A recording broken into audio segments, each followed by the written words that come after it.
miles that way. And since then, you've kind of wound yourself down and then along in a lot of underground passageways through the Underdark. Looking for Jelena. Because you think you found a few clues to suggest she's probably down here. And certainly that's what the gnomes were hinting as well. And so currently you're following a track, although on the map it kind of looks like a straight road. It's not exactly. You are following, passages and side passages, mostly with the aid of the three sort of trackers in the group. So Rage, Jet, and Ember, kind of helping direct the group in the direction that they feel the party going. Of course, there is a slight snag because you're heading down to a lithids, and most lithids tend to float and not walk. So they're not leaving tracks. So you are following other tracks. What you're following, you are not sure, but they're heading in the direction that you think you want to go. After a fairly tough fight with a Grell's nest and a Grell's kind of object of worship and other strange creatures that had taken up residence in that area, you decided to look for a place to sleep, I believe, because you've been travelling for about 14 hours. And so Jet, Ember and Rage had found what looked like a promising side tunnel, which, as far as you could tell, appeared to be the byproduct of a now dried up underground river. Heading down here, the first area seemed to be relatively clear. Nothing really in there. There was what looks like an old dried up sort of pool, but a set of stairs, natural carved sort of water carved stairs heading downwards, brought you into a lower set of chambers and greeted by some strange looking snails that had a very nice, bright, scintillating shell upon them. And as we left it last week, I believe one of the snails kind of spat out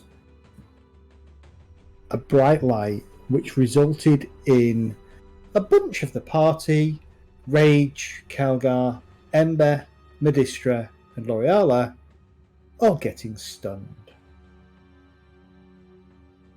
And so as we start this week in episode 44, we're at the top of round 3 with Rage. Stunned. I didn't know that those things floated. These don't. Okay, stunned. What does stunned do? Cat, isn't it? A stunned creature is incapacitated, can't move, and can speak only falteringly. Automatically fails strength, dexterity saving throws, and attack rolls against the creature have advantage. So the question, at the end of your turn, are you able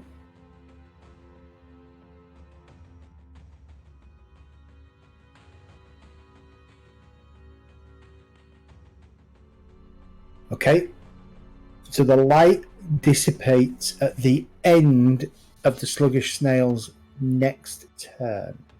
So there's no saving throw to break out of it. So Rage, you are stunned, which means you can't act. Yeah. Kelgar is stunned, can't act. Jet is not stunned, can act if I unpause the game, which I have done. Okay, I shall target the closest snail that's, I think, has been hurt. And then I shall unleash arrows. No problem. Well, I'm going to try. So first one. It's an 8. Is a hit. Gonna hit. Yoo-hoo. With an 17. That's a nice hit. Get the flags out. Okay. Are you going to keep that 4 damage? Yeah, I will keep the 4. No, And the Second second one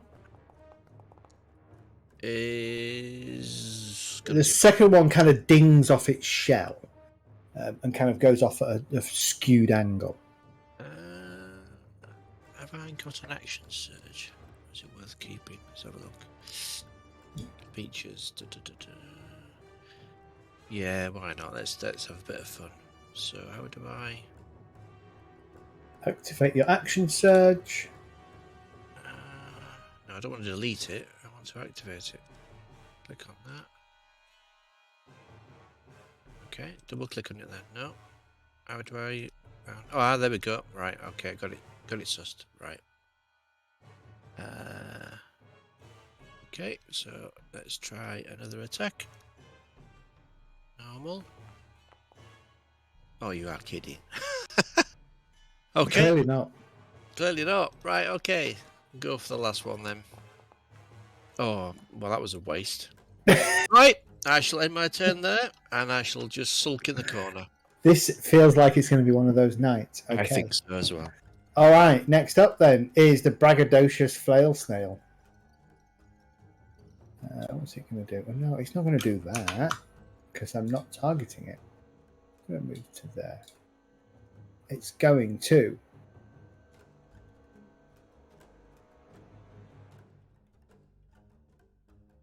It's going to withdraw...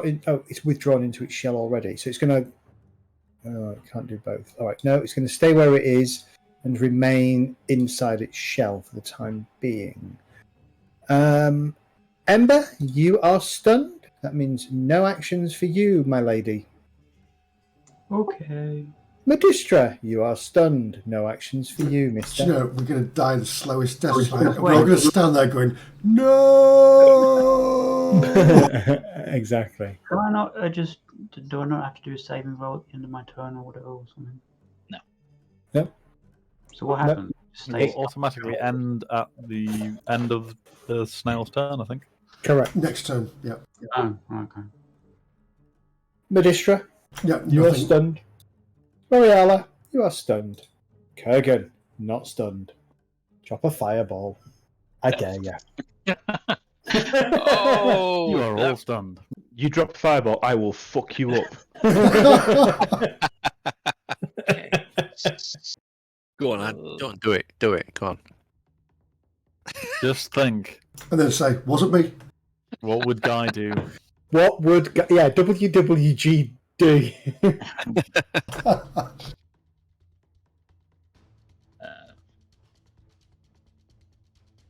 You could get away with a fireball, you know, but it would... Well located, he absolutely could do a fireball. What, that it doesn't hit them? No, that it Just doesn't hits hit the you. party. Oh, Yeah, just hits the party. Yeah, he could do that as well. I was aiming for Ember. Who will become her namesake. Yeah. Do that. There appears to be a metamagic twinned spell incoming. Yeah. And it says it's using 2 slots. Well, it shouldn't use 2 slots with its twin spell. Oh, no, he's got 2 slots left. That's what that means. Right, okay.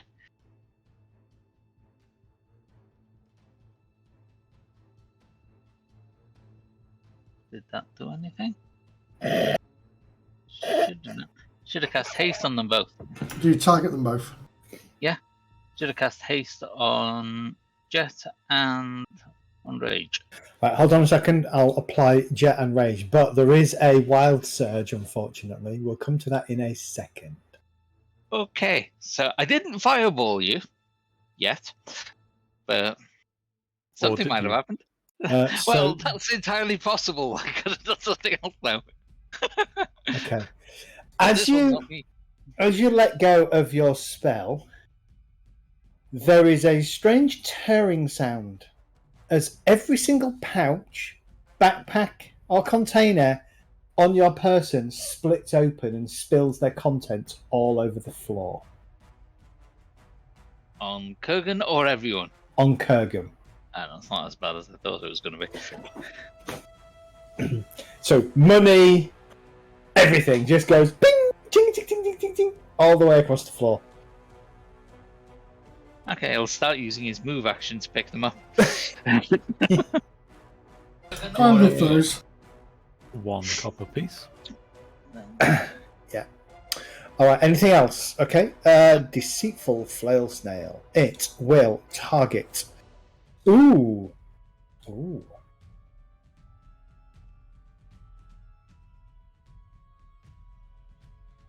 It is going to target everybody.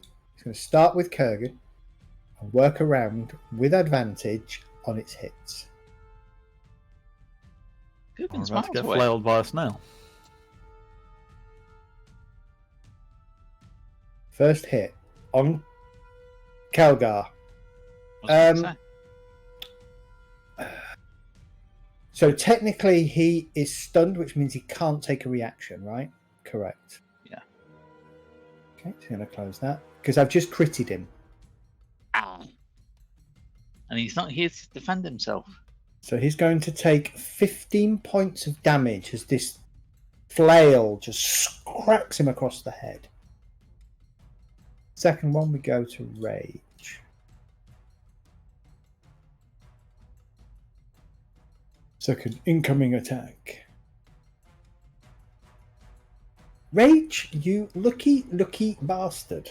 He misses, even with advantage. Third one, Medistra.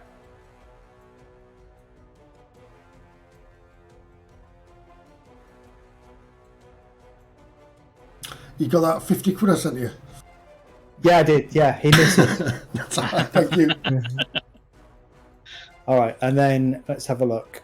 1 to 2 is going to go for Kelgar. 3 to 4 Rage. 5 to 6. Oh, wait a minute. They have 10-foot range, so the last one is going to swing over at L'Oreala.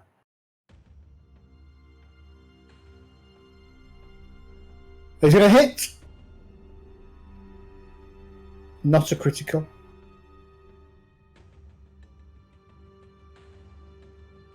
I can't take reactions, so I'll close that. Yeah, thank you. And 7 points of damage as this one cracks you across the head. It is going then to take a bonus action and use shell defense. And you basically, as it cracks out at you, it then just disappears under its shell, leaving this scintillating shell just sort of sat there on the ground. Sluggish snail. Question, are we still stunned? Yes, but not in a second. Oh, okay, so it's this one. Right. It is going to use shell defense.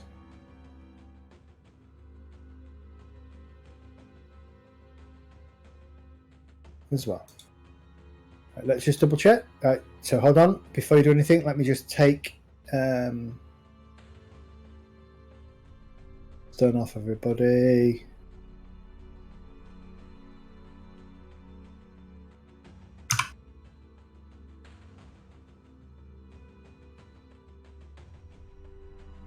The brightness and the flaring of the shell seems to diminish quite rapidly, bringing darkness, bar the light source around Rage, bringing darkness back into the cavern. Top of the round, Rage.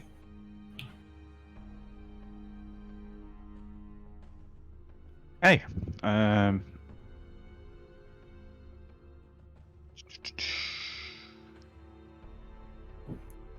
We'll have a go at attacking this bugger then.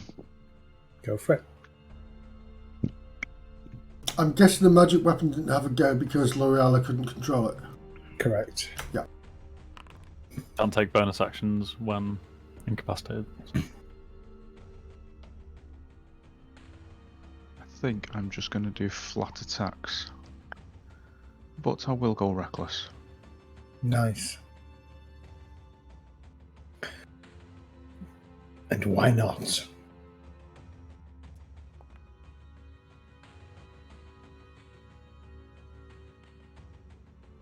Yeah, good job you did, because you rolled a 1. You hit, roll your damage. Oh, wait a minute. Misses. Yeah, sorry. Yeah, you missed. No, that's fine. Yeah. I missed with a 19? You did miss with a 19. Bizarre. Shell defense, you see. Ah, okay. Got you. Bumped its armor class up.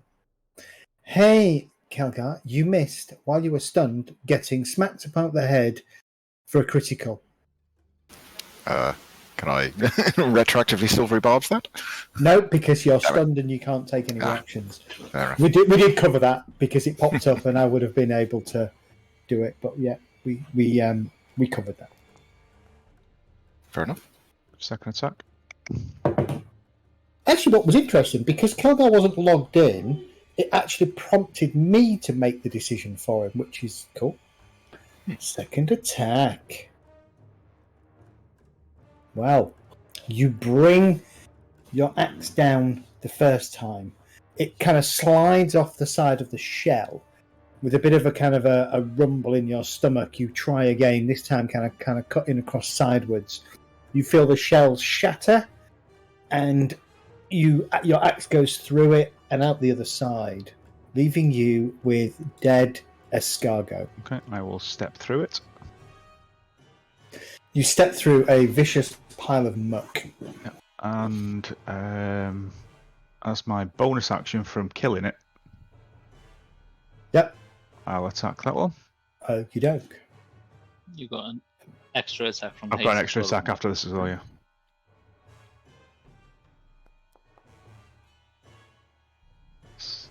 Misses. Shell defense. And my last attack. Got it.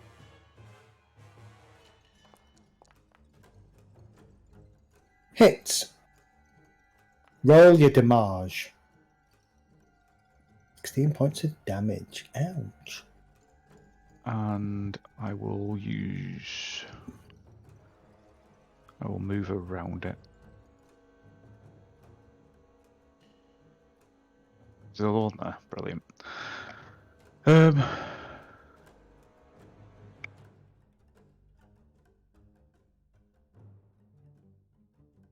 Actually, I can't move to there, but I can only move to there, otherwise I'll move out of the range of that one.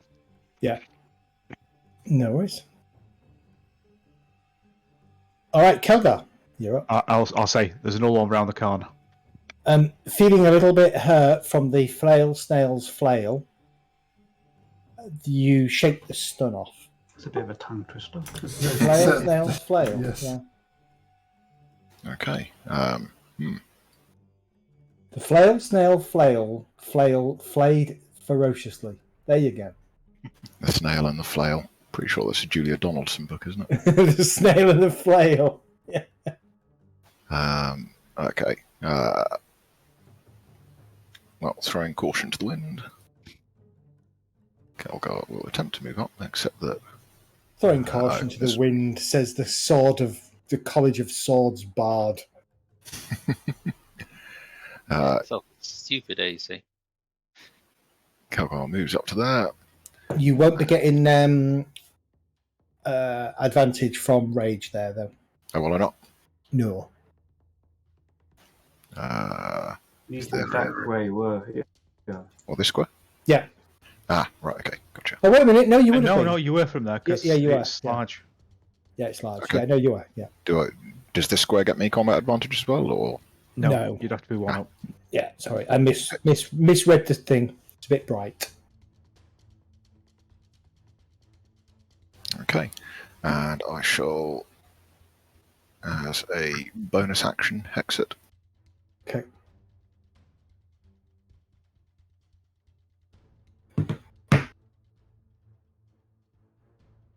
Hex away, my dear. Just trying to refamiliarise myself with this combat bar again. I've lost concentration, have I? Yes. Oh, didn't. Question. I didn't have the doohickey on my character, so I assume I have. Yep. Okay. And then I shall strike with the Dragon Force Blade. Strike with the blade of dragons. Yep. Roll your attack. Nice. Roll your damage.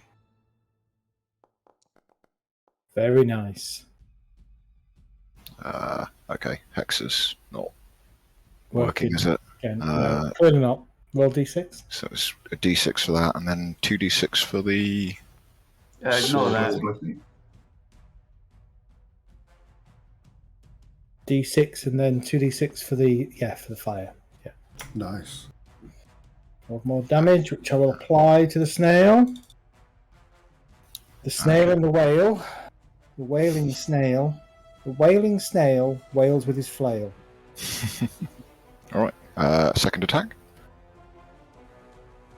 Atop the head of the wailing orc. Damn it. Oh, not good enough. Not good enough. Okay, alright, that's me done. Jet Elmstone. Okie dokie. Right then, let's target this one, and let's miss with the arrows again. Sounds good to me. Yeah, it does. Doesn't it? Yeah, there we go. First arrow is going to hit. Roll the damage. Take that one then. Yeah, that's a reroll. Oh, that's a reroll. Oh, wait a minute. Oh. No.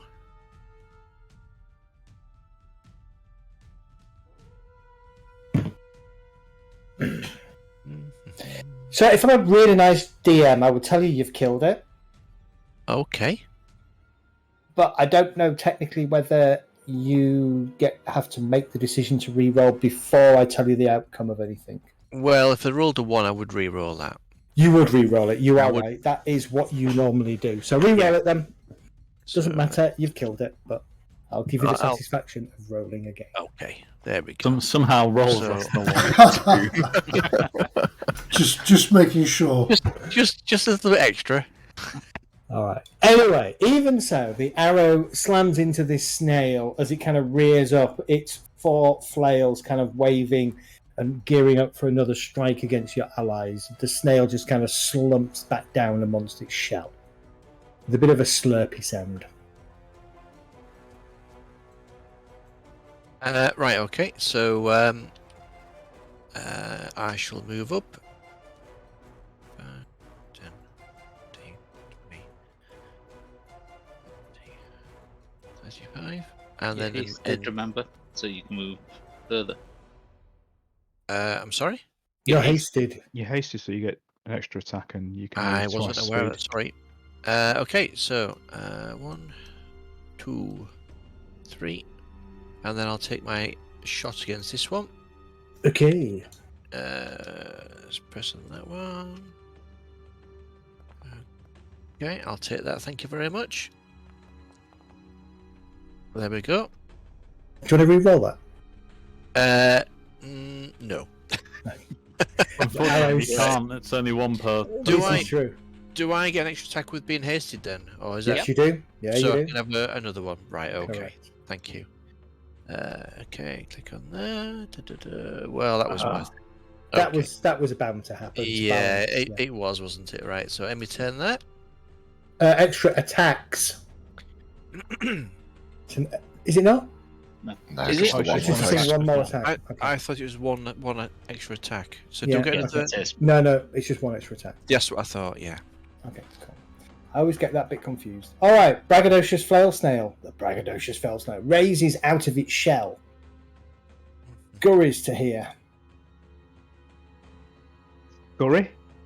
It does Really? seem like a word which I would use to describe snail movement. I could have done Slithers. like a handstand and stayed along and it's fell. It slithers to there, leaving a moist trail in the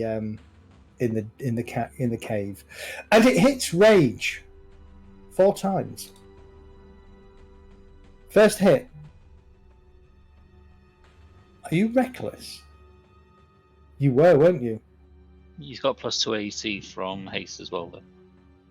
Right. So the first hit Yeah, that's on the character. So is a miss. The second hit is a critical. I would like to silvery barbs that, please. Okay, you may silvery barbs that. remind me what that does, Mr. Bard. Okay.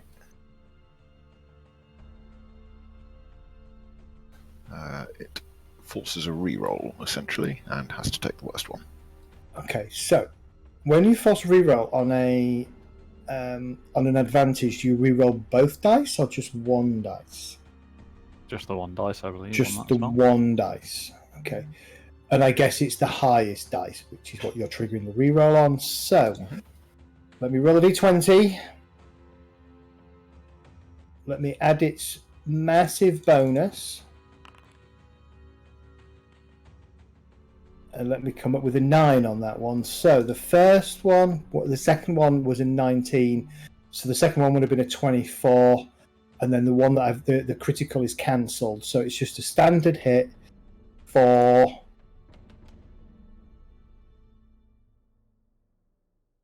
3 points of damage after the dice is taken. The damage resistance, barbarian damage resistance is dealt with. I just completely forgot how I'm playing this game. Just put my concentration fell off. Third attack. I didn't do it without advantage. Sorry. Misses, and fourth attack with advantage is miss. All right, so all these flails come wailing at you. One of them looks like it was going to give you a really good crack, but there was this discordant chord from behind you, and the kind of the flail just kind of skims off your kind of shoulder armor, with an ineffectual sort of bruising. Not that you bruised because you made of wood. All right, that's it done. I'm going to stop trying to describe things because my brain is clearly not up to it tonight. Ember, you're up. Hello.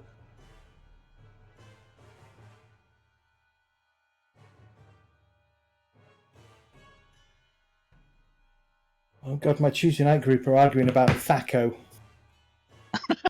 Oh god, that's going back a while. That's going back a long time. What, second edition is it? Yeah. Second, first? Second edition. Oh, it's second Thaco. Yeah. Right, where's the enemies? Second was the last time it was used, wasn't it? Mm.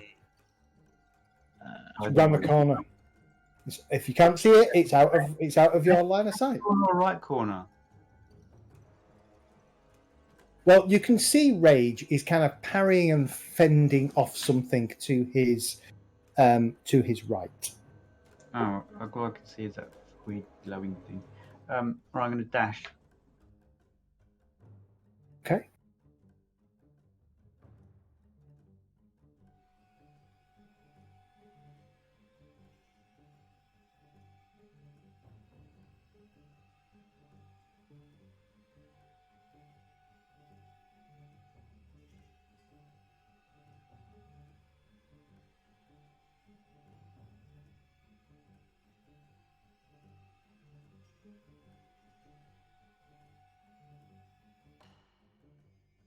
Oh, that's weird.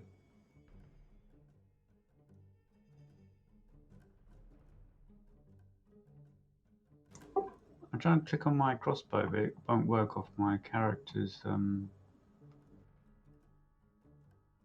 do it otherwise.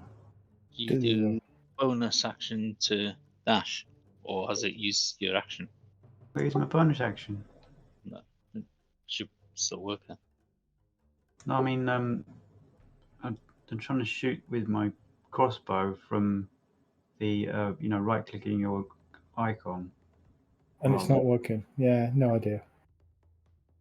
When Left click. When you clicked dash on your sheet, though, did you click the one for bonus action or did you click the one for main action? I didn't actually click any of that. Misses. Either way. Balls. No, you don't even hit those. As hard as you try, snail's balls, you missed. It was quite handy if I had haste, because I at least try another action. Medistra, you're up. It's only one target I had to use sorcery points to get the second. I just run in there and Arms of Hador it. For Yeah, goodness sake. I'm gonna. Right, so I'd like to cast Arms of Hador. You will I get don't mind. I smacked. think I'm out of range of this one. So You'd get smacked by rage, I think, if you did that. I'm going to close what I'm just doing and do it again because. Do I get advantage with rage there or not? Not there, no. No, You no. need to be No, you to the need to side. be opposite rage. Yeah. Get in there. I'm going to spank it with my stick. You need to be there. Go for it. You don't spank things with your stick. That's my Justice Mage. Justice. get you, Maddie. Roll your damage. I know. I've done. Yeah. 4 points damage. 4 points of damage as you crack the shell with your mace. And then I'm going to action surge. No, I'm going to end my turn actually, but anyway. I wish I could. I was about to say, really? When did that happen? Yeah. L'Oreala, I know you're almost 8th, but that's just taking the piss. L'Oreala, you're up.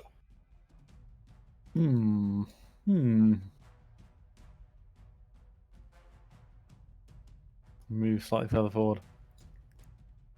Now, L'Oreala, as far as she's concerned, this should still work. Fireball. Yep. No, I don't have fireball. I'm just trying to remember how to cast this because it's on bonus action, doesn't it? So I'm going to whack this with my spiritual weapon, which may or may not cause problems.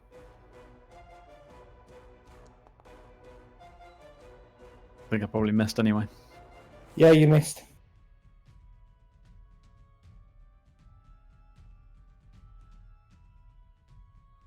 That trigger Me, anything? my move. Does the miss trigger? I don't know. That's what I was asking. What were you trying to do? Spiritual weaponed the braggadocious flower now. Yeah, and you missed. Yeah, that's a spell attack though, isn't it?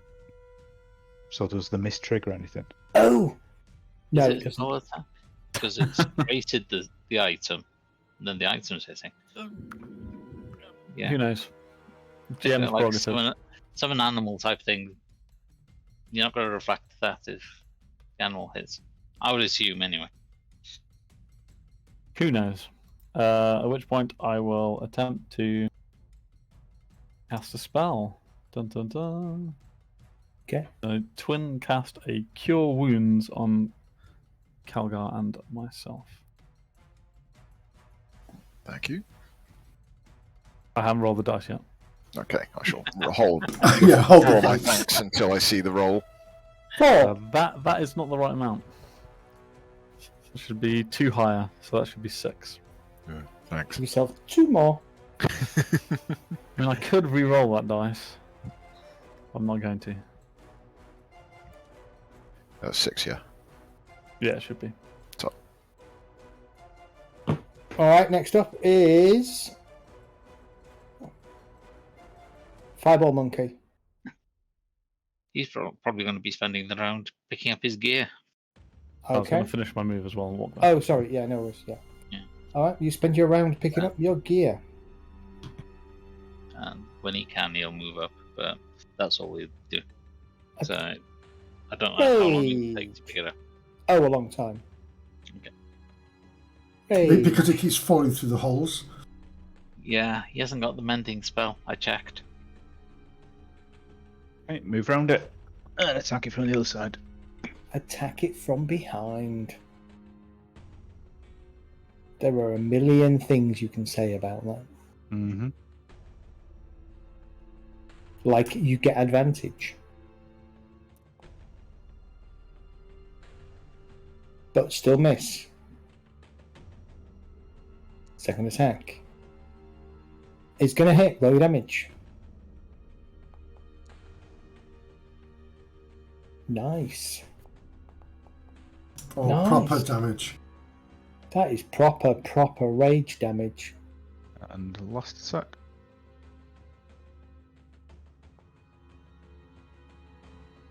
This is That's me done. okay. As you swing a couple of times, again, your axe is just glancing off this scintillating shell, though you do manage to catch some of the fleshy part once. Oh, sorry, Kelgar, you're up. Okay. Yeah, my concentration has randomly dropped. Yeah, for some reason, I saw the hex. Was that because you were stunned, though? So No. stunned when or just drop. I mean, just drop hex on the other creature if you wish. Yeah. So I mean, yeah, being stunned before would definitely have dropped my concentration, I think. Yeah. Yes, I shall use a bonus action to move the hex onto this one. Okay.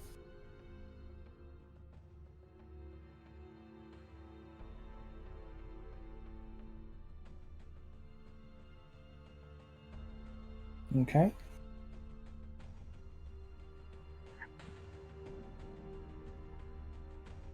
Advance to there and press the advantage once more. Press the advantage. What idiot gave him Dragon Force Blade? Oh, that would be you. It's a hit. Roll your damage. Alright. Ooh, dead twice. Dead twice.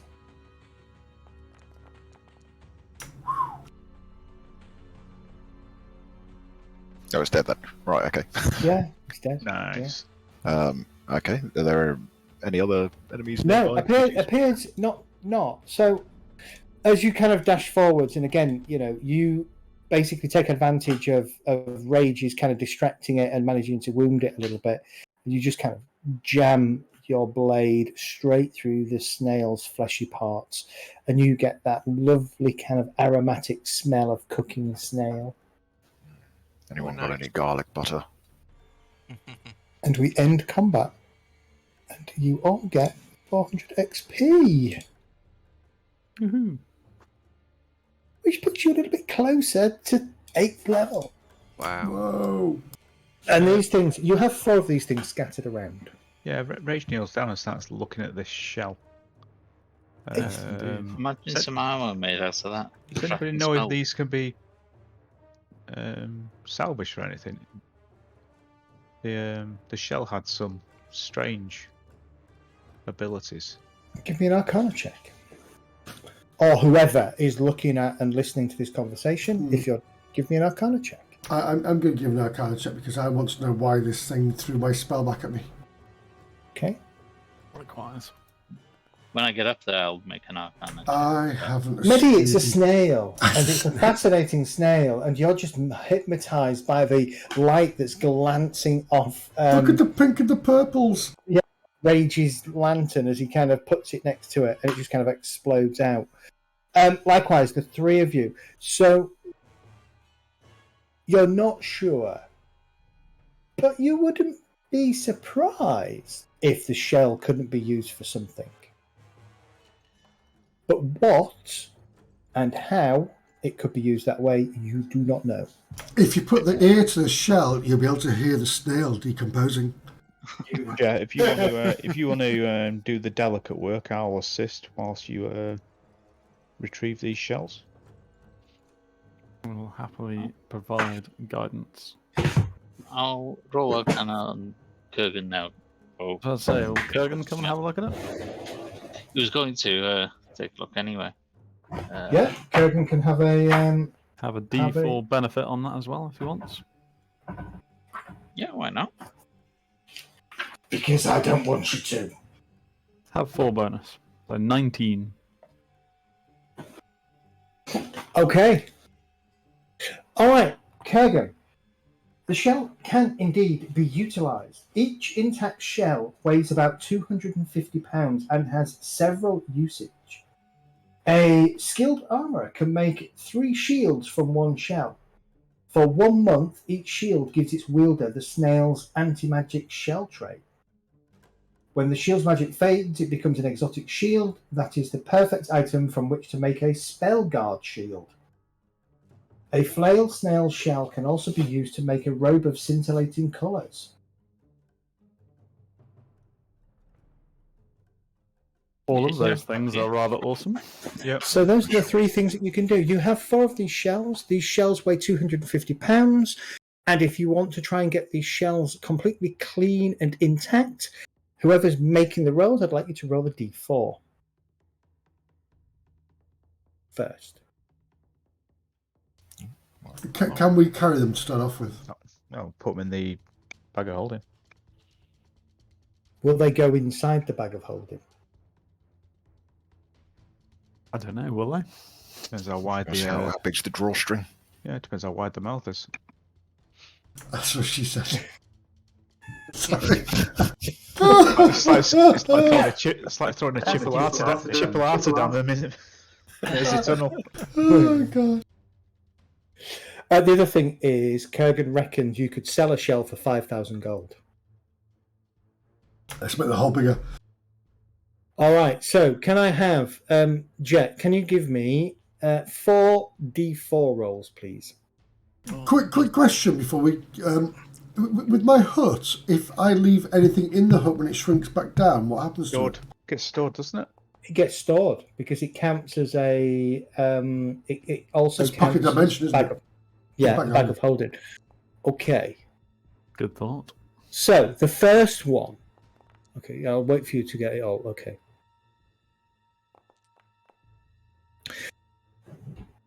In order to get all 4 shells intact, all of the gubbins out of the shells, you reckon it will take you a total of 8 hours. And I think it's worth it. 4 survival rolls for each.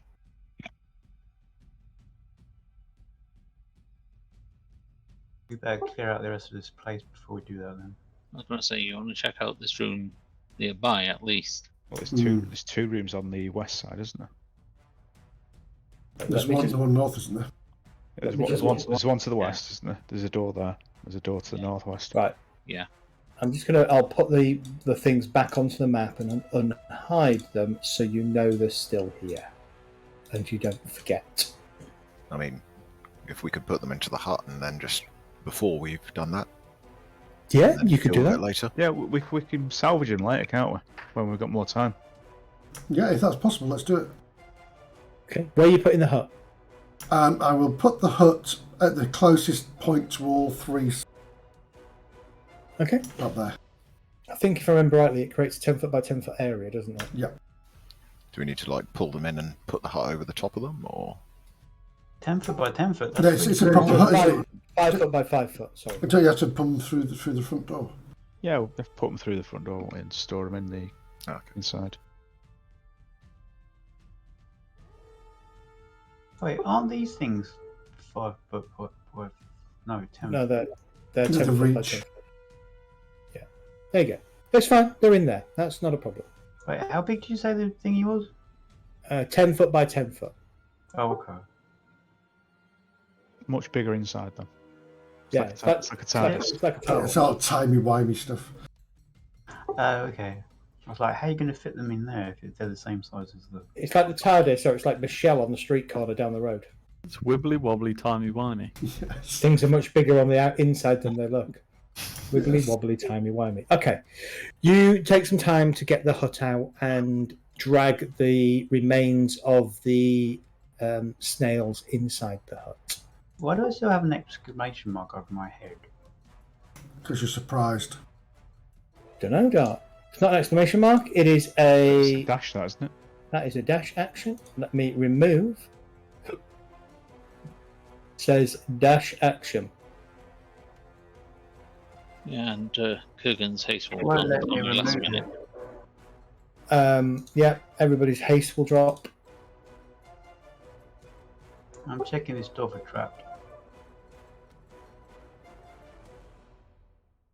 I was going to suggest leave the doors and just Give come me an straight and open it. investigation. Give me an investigation check, then, please, Dart. Ember. Yeah, as far as you're concerned, Ember, doesn't appear trapped. Well, Kurgan moved away just in case. I'm going to hide. Okay, give me a hide roll. Kurgan waves at you. You're hidden in plain sight. But it's not a wave, it's a... I mean, it's a really, really, really, really, really interesting way of hiding, but Kurgan waves at you with a big grin on his face and holds up his charred stick. Well, that's about. I don't have a light on, you know. I'm in the dark. No, but I'm shining a big beam of light across the whole place. So Yeah, I'm still holding a rages. flaming sword. And we've still got a flaming sword going. We've got plenty of sources of light at the moment. Wait, how no. far is that torch going then? 30-30 goes up to 60 feet. And the hut has lights inside as well. Yeah, it does. Little turny, twinkly fairy lights. And, Okay. and a stuck a bell on your boots. I'm having a look at the door. All right. The door is a stone-carved door. There are some faint kind of markings on it. When you kind of run your hand over it, you get the sense of a night sky with a full moon. Oh, is it a puzzle? No? Just seems like a very, or would have been once upon a time, a rather well-carved door. Oh, right. I thought you said it was rock. It is rock. It's a stone door. I pushed the stone door. It pivots on its centre, kind of just rotates like that, leaving a 5-foot crack on either side, like Mandy down the road. And if there is a Mandy down the road, you're in trouble now. Exactly. Okay. Looking inside this room,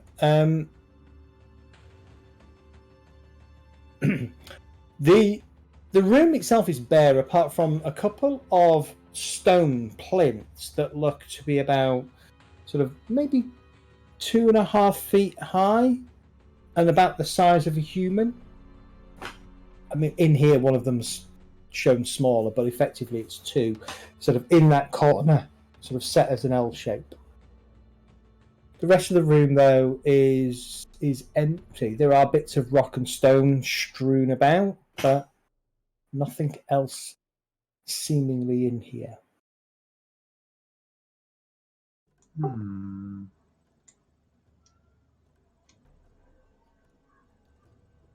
I investigate the plinth. Give me an investigation check. Beautiful. Nice roll. It's definitely not trapped. It's a carved block of stone, probably basalt, or maybe, probably granite, probably from the local area. It is carved particularly to be in the shape of a human, sort of about 6 to 7 foot long, and there is a slight divot at one end, which you think could be for a head. You're on mute.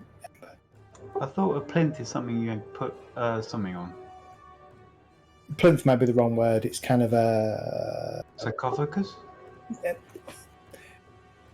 It could be, but it doesn't have a lid, as far as you can tell. Oh, right, so, okay. So it looks like just a carved piece of stone that, with at one end, has kind of a divot in it, which looks to be the size of a, coincidentally maybe is the size of an average humanoid's head.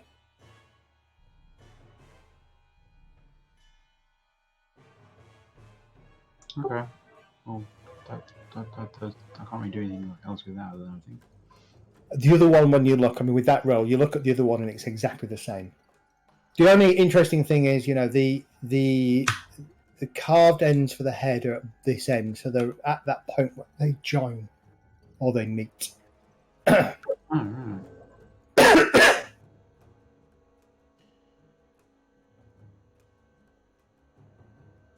Hey guys, there's some weird plinths in that room over there. Pointing back at the room I just been in. Was there anything of interest to find? Anything No, just weird carved plinths. Let's have a look. That little square in the corner, that's not one of the heads, is it? No. No, it's just bits of stone. Is it like a hole or just an indentation? It is an indentation. So it's not How broken off deep? or anything. Kind of deep, a couple of inches.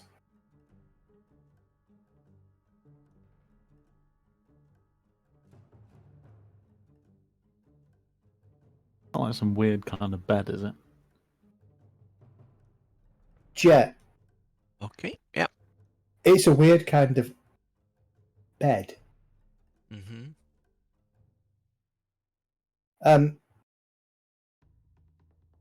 You've known. Oh, how do we get the pointer going? Sorry, is it X? It's X. Yeah, it's X. Yeah. So is that what you mean there? Is Yeah, that there and there, and specifically where I've done the pointer is where these holes are. Yeah, between you all, it does look like a bed, and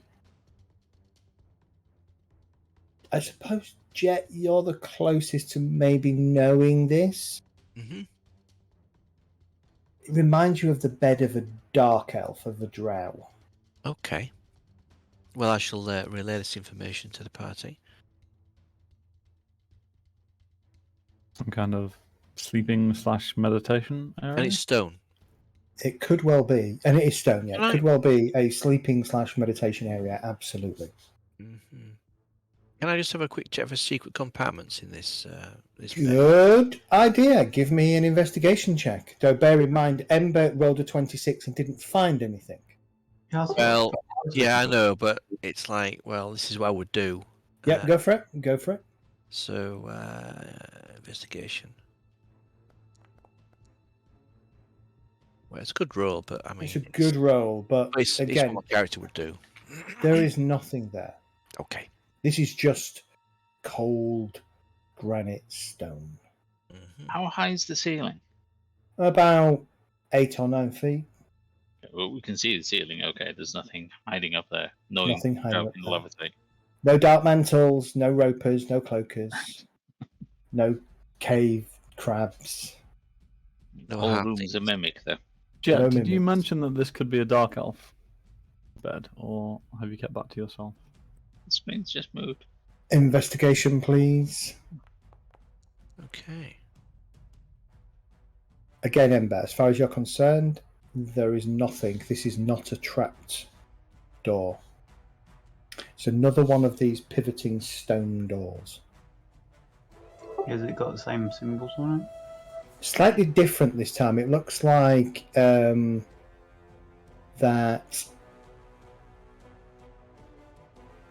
This one's a little bit clearer. It looks like a strange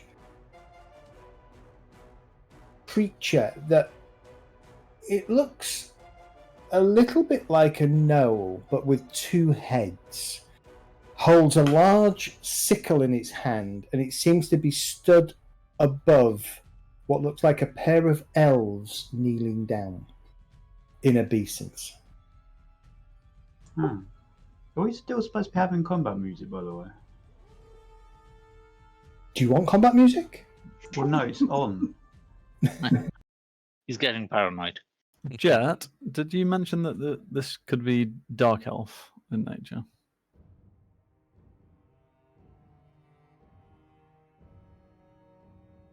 Is that better, Ember? Creepy music instead of combat music. Cool. Yeah, so Ember, as far as you can tell, the door is not trapped. It also doesn't appear to be locked, but as you push on it, it doesn't want to move. It's almost as if Near you over here. it's almost as if there is something blocking it behind. Yeah, I can hear you, L'Oreal. Oh, okay. You're just ignoring me. It's just Jet's ignoring you. I can't hear L'Oreal. Did you mention that it was dark elf beds? Yes, I did. So we're assuming that this may have been some kind of elf settlement or potentially temple looking at this door? Am I able to recognise any of the symbology on it? Give me a religion check. Yeah, I was just thinking that actually. Can definitely hear you though, Oriana.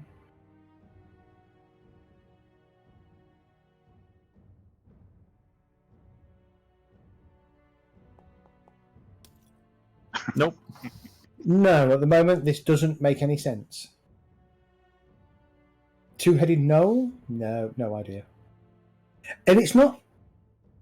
Again, you would imagine at some point that this chamber has been underwater and there's been a bit of movement of water and it's kind of rubbed some of the surfaces here a little bit flat. So you don't get a great look at it.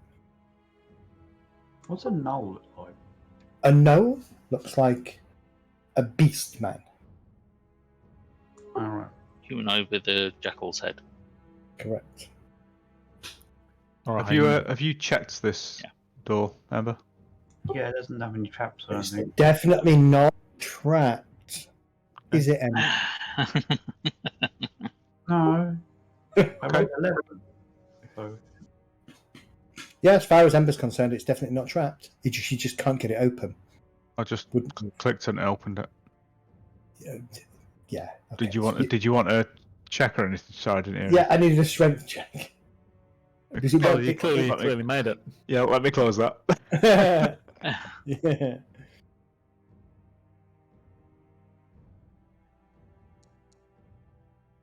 I was going to say give him guidance, but Nope. that wouldn't have helped. There is something definitely kind of stopping it from rotating, and as you kind of push, it gives a second, and you think you can hear stone on stone scraping, but then it jams in, and you kind of lose your momentum. try pushing the other side so it spins the other way. I'll just take a run up. Take a run up. Give me another strength check, then, please. I will provide guidance as Rage backs up a little bit, laying my hands on his shoulder and saying a short prayer. Go on, son, you got this. Basically. I'm just waiting for Ember to get crushed against this because he's not said he's moving away yet. Yeah, he's moved away. Ember's moved away.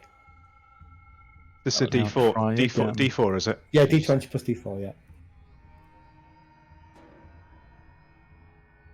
Let me see your war face. Ah!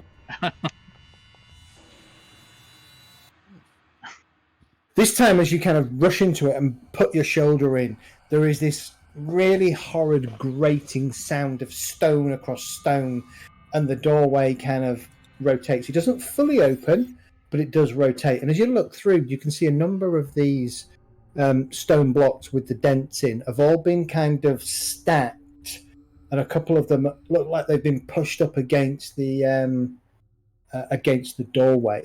Beyond that, there seems to be other bits of furniture now very much broken and rotted. You can make out what could have been a table at one point, and some other bits that are all kind of in a big pile in this kind of arc in front of the door as you see it here. But the doorway is open. I'll put a picture of a gnoll in the D&D chat for you. An arc in front of the door, so a bit like being used as a barricade? Correct. Like a defence. Yeah. So whatever was in there was scared of whatever was out here. Can't see it being the snails. In you go, Ember.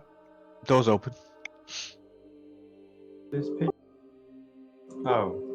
Right, okay. Fine, thanks. Not helpful at all, Medi.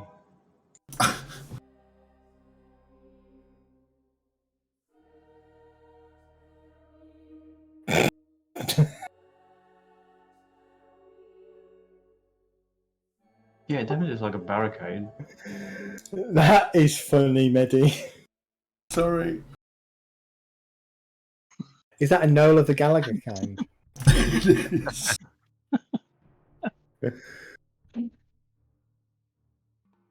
There's a resemblance as well. Medi? No. Ember, as you go in, beyond the barricade, sort of in the middle of the room, you can see what appears to be a skeleton. There's an arm and finger bones kind of broken away from the skeleton. The skeleton itself appears to be maybe 2/3 intact, held together by the tattered remnants of some kind of dark, blackish coloured armour. Over in one side, where are you? Sort of about here, there is a rather bright-looking, untarnished, undamaged lantern that looks like it's been kicked over.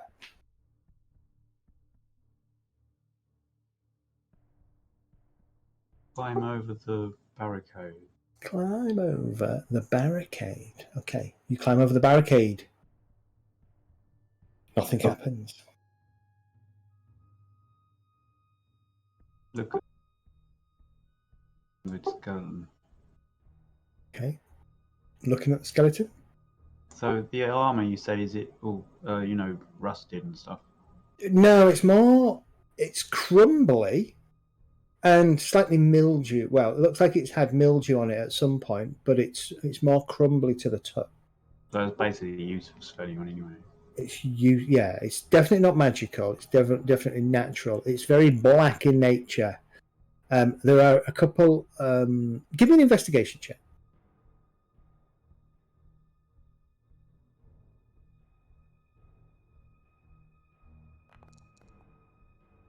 Nice. As you kind of look at a piece of the armor, like quite a big intact piece that would have maybe been across the chest, you can make out faint sort of silver filigree in some kind of spider design. Isn't that a dark elf? Because isn't their patron, not their god, like a spider queen or something? Correct. Yes. Yeah. Wolf. So I'm gonna have a look at this lantern thingy. Okay. The lantern itself is, as I say, it appears to be, unlike everything else in this room, it does not appear to be damaged, tarnished, dented. It's still quite bright and silvery. It's not giving off light though. Nope. Okay, I pick it up. Okay. Nice. You pick it up. You have a hooded lantern. Ah. Is that magical? They're not. I mean, you've got no way of telling at the moment. Oh, right, okay. Is there anything else in the room I can have a look Doesn't at? appear to be. What's that over there? They're just bits of rock, bits of furniture and stuff that are scattered around. Give me a perception check.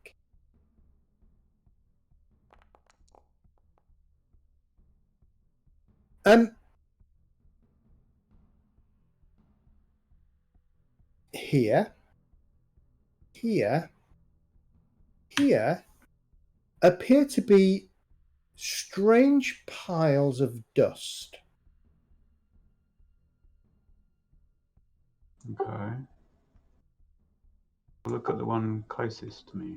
Okay. It's about that kind of height, kind of in a pile shape. Alright, I'll check if there's any... Well, there wouldn't be a trap on it, but I don't know, blow it off or whatever. Okay. You blow it, and the dust kind of just spreads out. Rage is going to start taking a short rest. Well. Okay, Rage is taking a short rest. No worries. Is everything okay in there, Ember? So what's in under the pile then? Sounds like she's blowing something off. Nothing.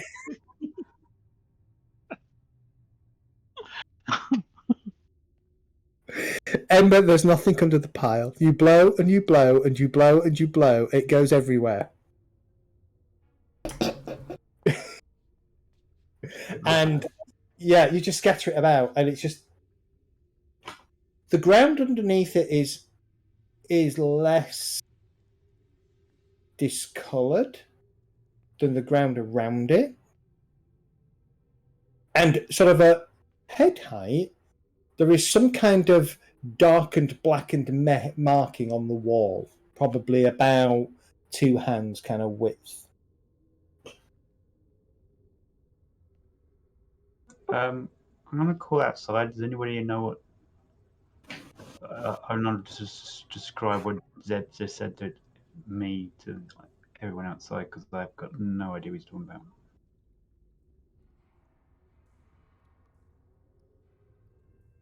Sounds like someone's hit by a fireball. Fireball, burning hands, something like that. Okay, that makes sense. Perhaps they died a long time ago, or... So I just blew people everywhere. Is there dust like human remains then, or remains of creatures that have been? You said there was a small pile, not a human-sized pile. I said there was a pile. How much dust do you think comes out of a human? Not a lot. Yeah, mostly water. Out of character. Have you not seen Red Dwarf? They're all dead, Dave. Dave, they're all dead. They're all dead. Everybody's dead, Dave. Dead. No, what was wrong? Oh, no. Right. That would have been Having a look in the room. So how come the skeleton didn't die from the fire? Good question. What else was in here, Amber? Found a hooded lantern and the skeleton on the floor. One in the black armor. In black armor. Where was the lantern? Next to the dead body. The lantern is about there. Was about there. Perhaps we should... So you've got a pile there. There was a pile there, but it's been got rid of, and there's a pile there.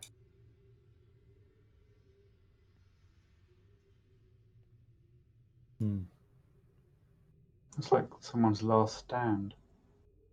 Exactly. Does. Give me an insight check, Amber. Give me an insight check. Where is that? I'm gonna, if we're intending to take a rest here, which it seems that Rage is at least, I will.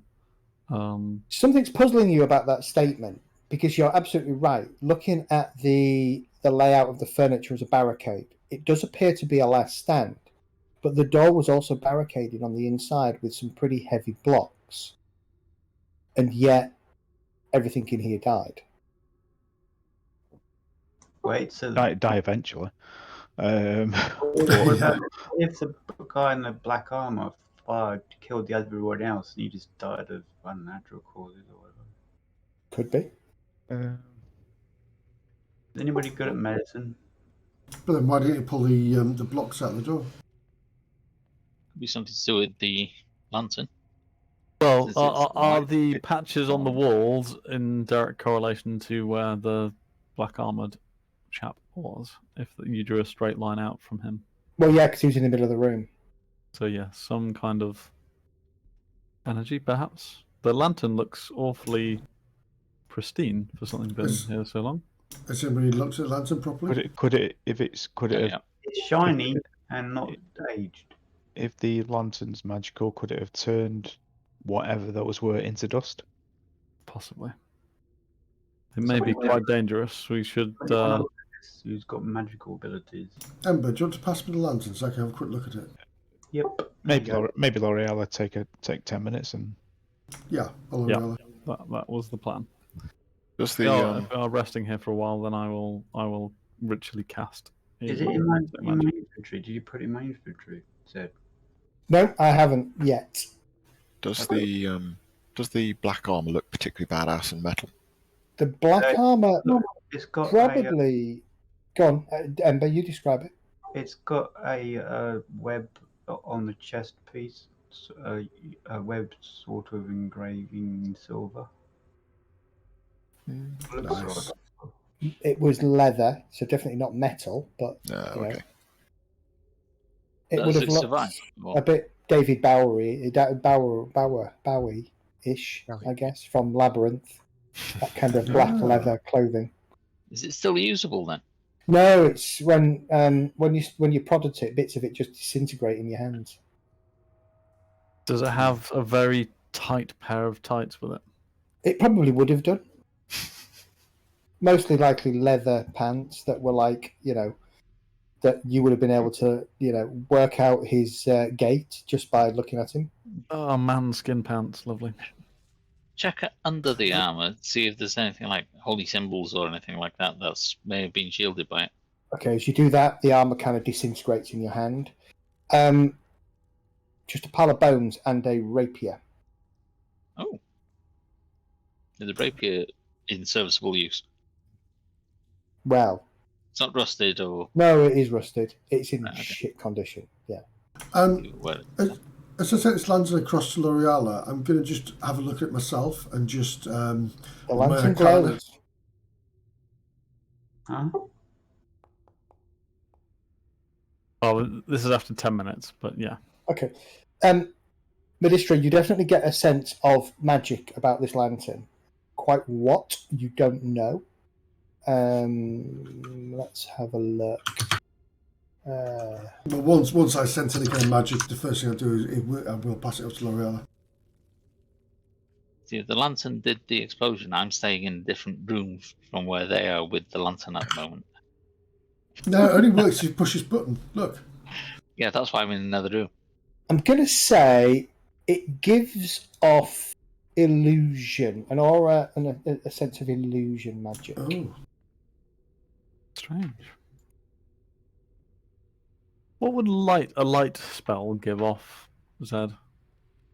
Would it be illusion or would it be some kind of evocation? Well, I can soon tell you that. Light is... Evocation. Yeah, Evo, yeah. I think it has illusion magic on it then. I'm a little wary of it. I don't know anything about illusions, so...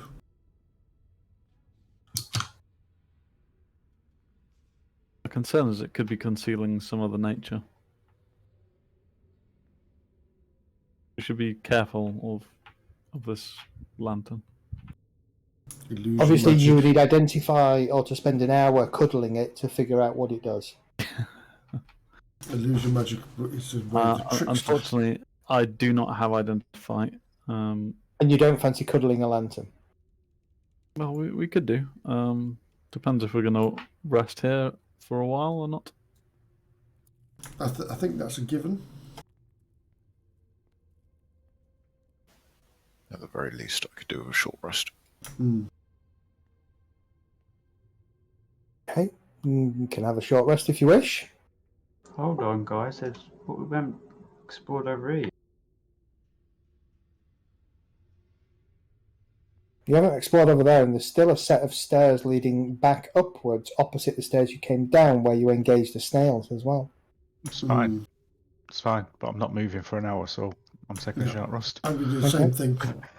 Are these stairs here then? They are stairs going further down. Okay. And we've already gone down some... Yeah, you've already gone about 40 or 50 feet down. They look like they go further down and kind of curl around themselves.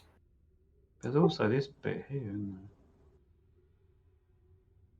there? Keep watch through the doorway while everyone's resting.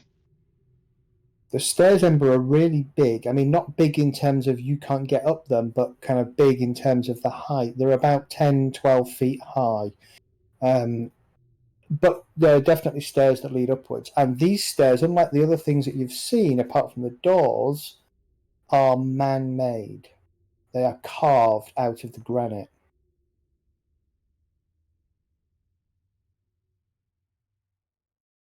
If the rest of you are having short rests, place yourself wherever you're having your short rest. I'm going to head back to the party. I'm not going to do any more over here. Inside the hut. All right. See, Kogan doesn't need... Oh, that's a point, yeah. Good idea. I'll have a short rest as well, then. Yeah. So that sounds like a good idea. Okay. Oh, that spiritual weapon can go as well, then, sorry. Yeah, no worries. And drop. My haste needs to drop as well. Those of you, right, so all right, everybody can have a short rest. Kogan's just keeping a watch. He doesn't need a rest. And to investigate the lantern while we do so. Okay.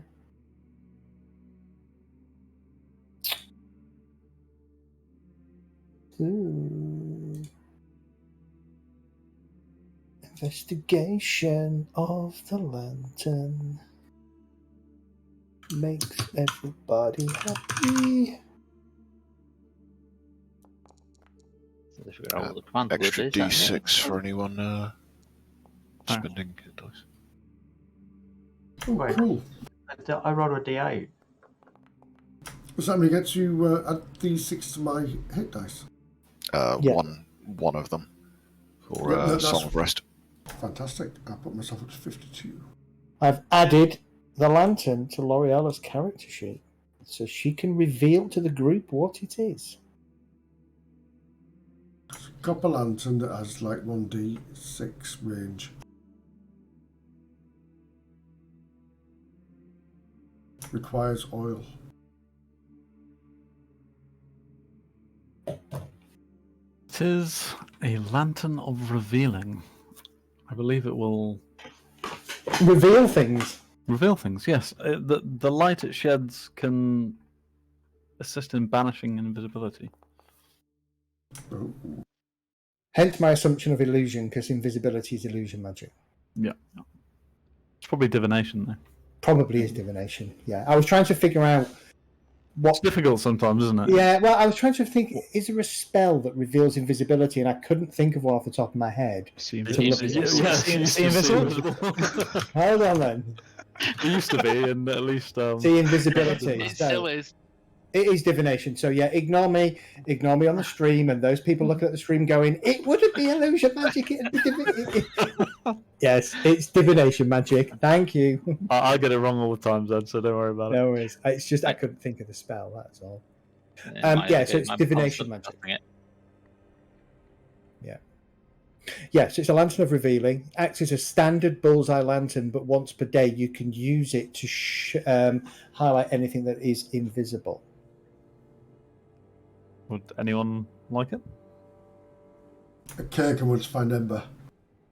Well, I think I was by just thinking that. I think by default, we probably need it on for invisible creatures. I'm assuming it doesn't last all day. Oh, no, it says invisible creatures and objects are visible as long as they are in the lantern's bright light. Mm-hmm. Well, How long does it last for, though? 6 hours on a pint of oil. That's really good. Wait, I mean, It's invisible is an hour, isn't it? so it's not actually a charge, it's always on if the lantern's on? Seems to be so, yeah. Yeah, it's just from the light itself. Yeah, wasn't it a 1 day activation, 1 a day? Just Doesn't an say so. ordinary light, and you have to activate it to see. No, it doesn't say so. Just as long really? as it's lit and working. Right. Do we have any oil though? That's the question. I've got 7 flasks. Oh. Because I bought a bullseye lantern. So. But it's the wrong oil. Is it 1540? It needs to be the oil from the eyes of a manticore. Oh, right. No. The oil is Anyway. critical for its joints, Believe isn't that. it? Wait, what? We're just using Rage's wood oil for this then. She oils himself Super up. The fence stain. Ron Seal quick shine. Heals 1d4 hit points on Warhorse. What is sap? Need some amorite as well. Yeah, I'm right. So does that mean if I'm invisible, hiding, and you guys shine it on me? No, because you're not invisible. Oh, right. But bear in mind, that does mean that if any of you lot have invisibility cast on you and you are in that light of the lantern, you will be revealed. So It doesn't dispel it; it just No, reveals them. if you exit the field, you become visible again. Yeah. Yeah, so it's just like seeing invisibility by. Oh, that's all right. I'm waiting for somebody to ask the obvious question amongst the party. What, if I'm naked and nobody can see me, am I really invisible? No. What were the invisible things that were in that room with that guy? Correct. Oh, Like that fucking lantern now. Why did an elf let's just call it an elf, most probably a drow, which inherently has dark vision, need a lantern of revealing. Yeah. Some horrible invisible things down here. Yeah, and what? Same reason I was going to buy one. Oh, so Invisible, and the second word is probably what they were. Well, do you want me to hold on to it then and light it up? Yes, please. Yeah. Morella, some oil. shine that light for me. Right, I will. You can have all this oil if you want. Sure. Send your oil over, and then I will. Once we're ready to move on, I will light the lantern. Okay, so you can all benefit from a short rest if you haven't done already. And then we'll take a 15-minute break and we'll return with you coming back after your short rest, figuring out what the lantern does and planning your next move. we're surrounded by ghosts or something. Who knows? Oh, Maybe yeah, we'll find out. I think ghosts are actually classed as invisible.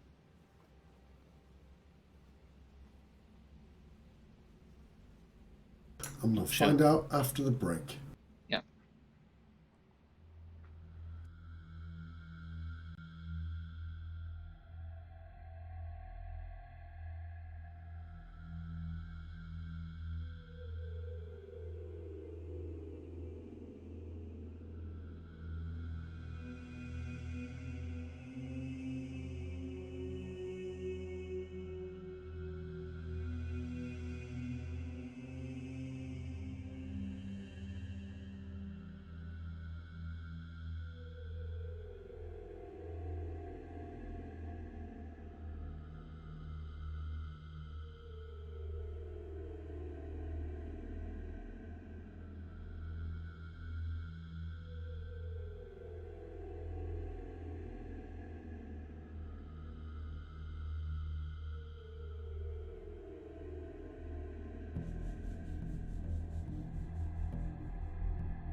whiskey tonight, or is he on wine? I'm on rum and coke. Nice. Nice. That is a respectable drink for an Elven Ranger. It Fighter. is very nice. He's not a ranger. He's a fighter. No, I know. I Yeah. corrected myself. Surely it should be like a Tia Marie and Coke for an Elven Ranger. Unfortunately, I don't have any Tea Maria, but I can get some for next time. I would have thought more of a elderflower wine. Well, we did have a character in Shadowrun who drank only red drinks. Campari and That's where my love of Campari came from. Yeah. yeah. Ooh. Okay, we're all back. So, as the party kind of recover from their blows with the snails, and they take some time to discover the lantern is a lantern of revealing. Cue frantic scurrying around for oil flasks to get it going and lighted and lit. An hour or so passes. What do you want to do?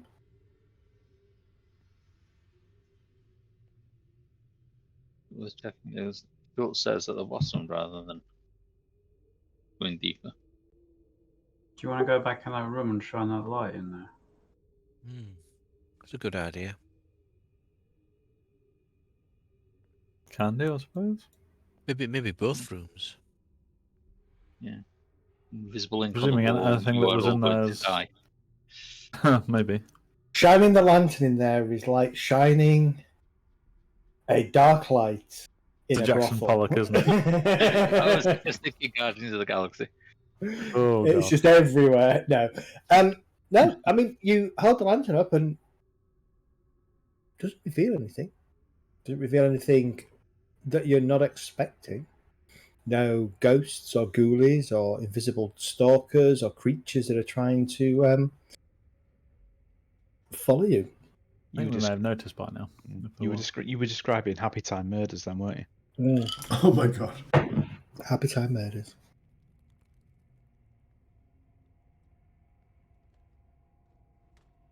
Or technically, that particular verse in the UFO song from Rob Zombie, where all they found was jizz on the walls and the bones of a dead mangled priest. Kind of works for that room, but that's not. Anyway, let's move on. Yep. Let's move on very quickly. Why is Dungeon Ambience not playing? Why is Dungeon Ambience even trying to play? Let's get rid of that. You're trying to find the Drop Zombie track. Well, oil is burning. Perhaps we should press on.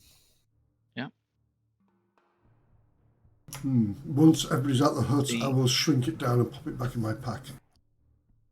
Well, if you do that, you're going to have... yeah, okay. The snails will remain in your thing, but you are pretty much at capacity by doing that.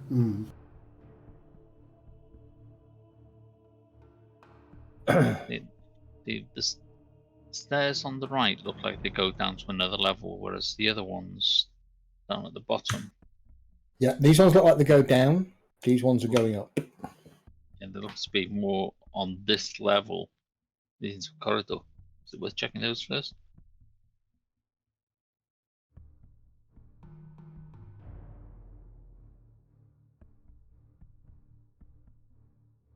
Pause for a second, Kelgar. Coming up into this area, you go from what looks like natural caverns to actually man-made and carved. The first part here is quite rough still, but this side has definitely been carved out of solid rock. There's a couple of niches. Let's have a look. So from this niche, from where you are, Kelgar, you can see more bones scattered and broken in there. You can also see the edge of something in this one. It looks like a skull. Ember, get up here. You still asleep? And down the bottom, a pair of giant stone doors. with a very obvious kind of design motif or frieze or picture or something carved into them. How tall were these stairs, Zed? The stairs go about 15 feet up. Wow, okay, very steep then, so it's almost a climb, really. There's only 3 stairs on there, but there's enough. It's not a climb as such, so there's probably each stair is probably 2.5 feet high. So still a big climb, but not beyond humanoid capabilities. Just embers. Yeah, embers scrabbling up.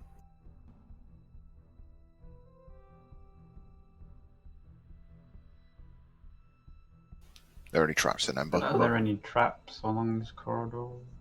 Well, it's a big corridor, Ember.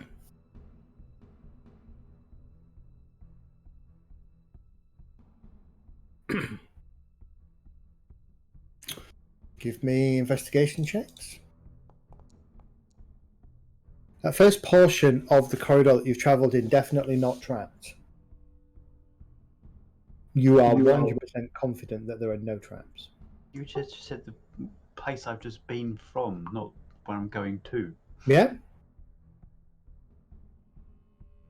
So, looking into the northern alcove, it appears to be 2, possibly 3 more of these dark leather-clad, well, you assume drow. But again, skeletal remains, broken weapons, and lots of scorch marks in the alcove. I presume the other ones are similar.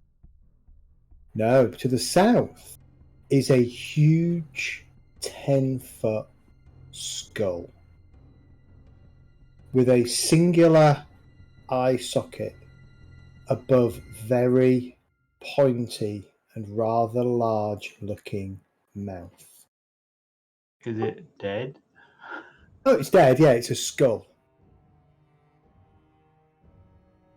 Hey guys, come have a look at this.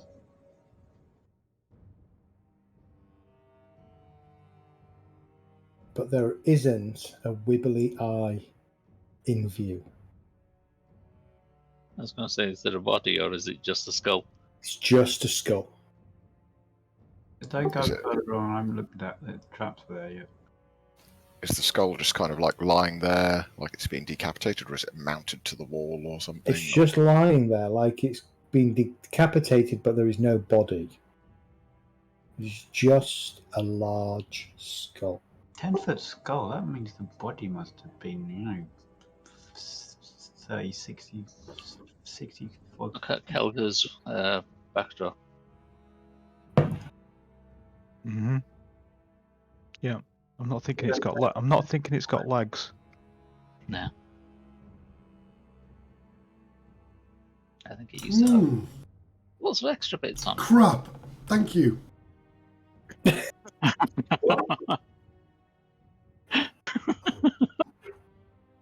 Right, I'm going to get my hut and get out of here.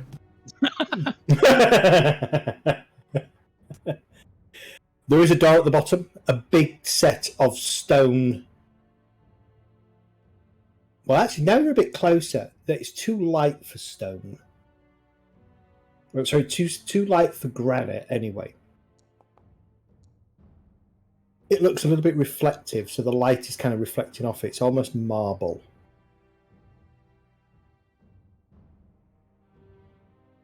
Any more traps anywhere?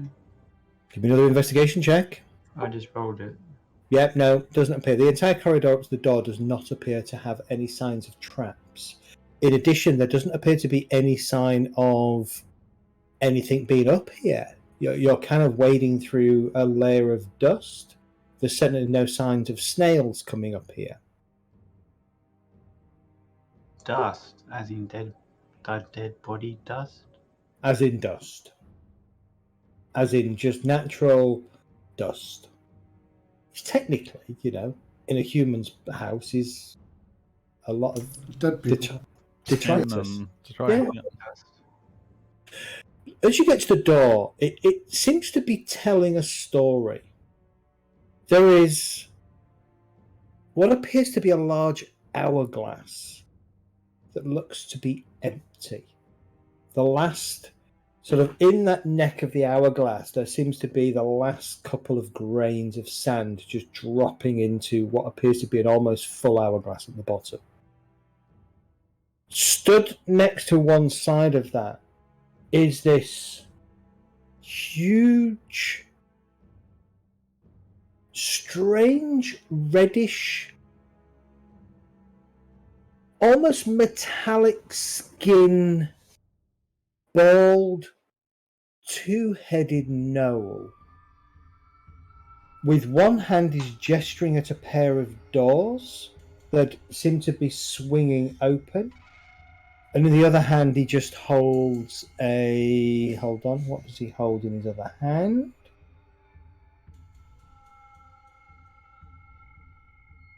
An iron... Well, he holds a flail.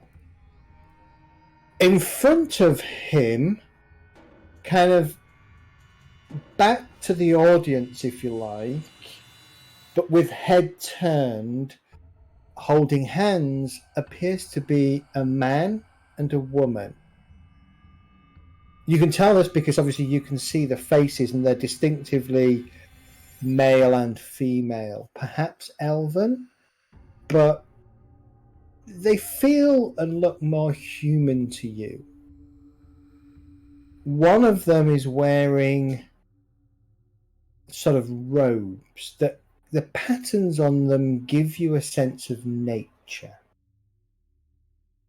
The other one just seems to be adorned in plain leather or doe skin or that kind of plain, and they're being beckoned to a door. And the door that they're being beckoned to seems to bear the exact same image on it. And as you look at the door in the door, you think you can see another door. Like a replicated image getting smaller and smaller and smaller. Does this ring any bells to me at all? Give me a religion check. I will try. See how good you are. It's anything like last time, not very. 14. Let's start with a 40. No. Give me a second religion check. A second religion check. Yep. Ooh. Oh, that's better. Boom. What do you want to identify in terms of the iconography? You can only identify one of the two sets of iconography you can see. So there's the figure, or there's the hourglass. The figure. The hourglass to you seems out of place. You don't really know what it's referring to. But the other figure is interesting. And you recall, now you've got a clearer view of it, this is obviously the figure you could see on the other door. This is Grismal, guardian of the underworld, a neutral deity that is typically worshipped by gnolls, but also bestial druids and wizards, protectors and guards of all races. In mythology and in books, he appears as an 8-foot-tall, two-headed gnoll with reddish skin, the texture of metal, with no body hair. He wears a mithril loincloth. He wields a great flail. You recall that the flame is named Mudza, M-U-D-Z-A. The flail has 4 balls, and it is said in religious circles that each flail represents one of the 4 elements: fire, water, earth, and air. Grismal is also known as the door guard of death. It would appear that what you're looking at, perhaps, are the doorways into a tomb, perhaps of the 2 figures that are being invited by Grismal to pass through the door. One of which distinctly looks like a druid.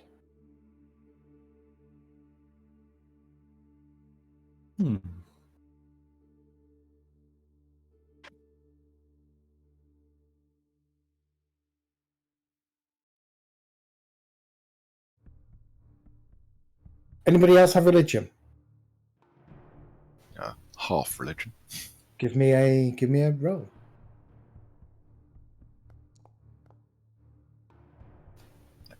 No. Nobody else have religion? What, Does Medistra? I have religion, but I've got no +1. It's just a 0. Give me a religion roll.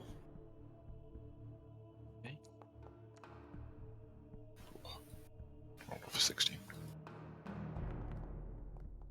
Oh, Jet, nice. Is that only if you're proficient in it? I presume... No, it's fine. I presume that L'Oreala is kind of explaining what she's seeing and how she's interpreting this. And then, looking at it, you don't quite know why, Jet, but the symbolism, the hourglass, you wonder if it represents Aniu, Lord of Time. Okay.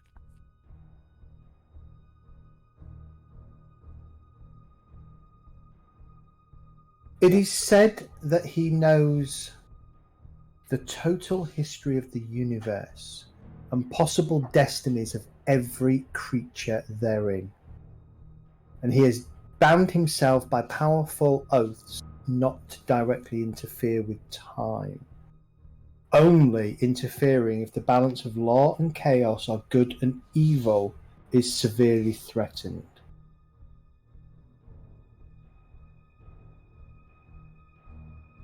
Jesus Christ, he has the ability to cast Time Stop that lasts a month. Oh my god. A month. I mean, you've encountered Time Stop and it lasted like 3 rounds.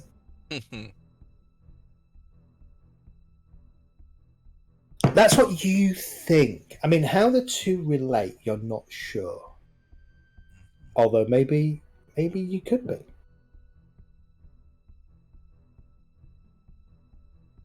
With the hourglass running out, obviously it symbolises perhaps the end of something, end of life. You don't have a druid in the party, so I'm not sure whether as a group you would know. It's the end of happy hour, isn't it? That's the end of happy hour, yeah. Is it the end of a cycle, an end of an age? You did meet. You have met a druid, but even then, you didn't really spend a lot of time talking to her. So I don't know whether.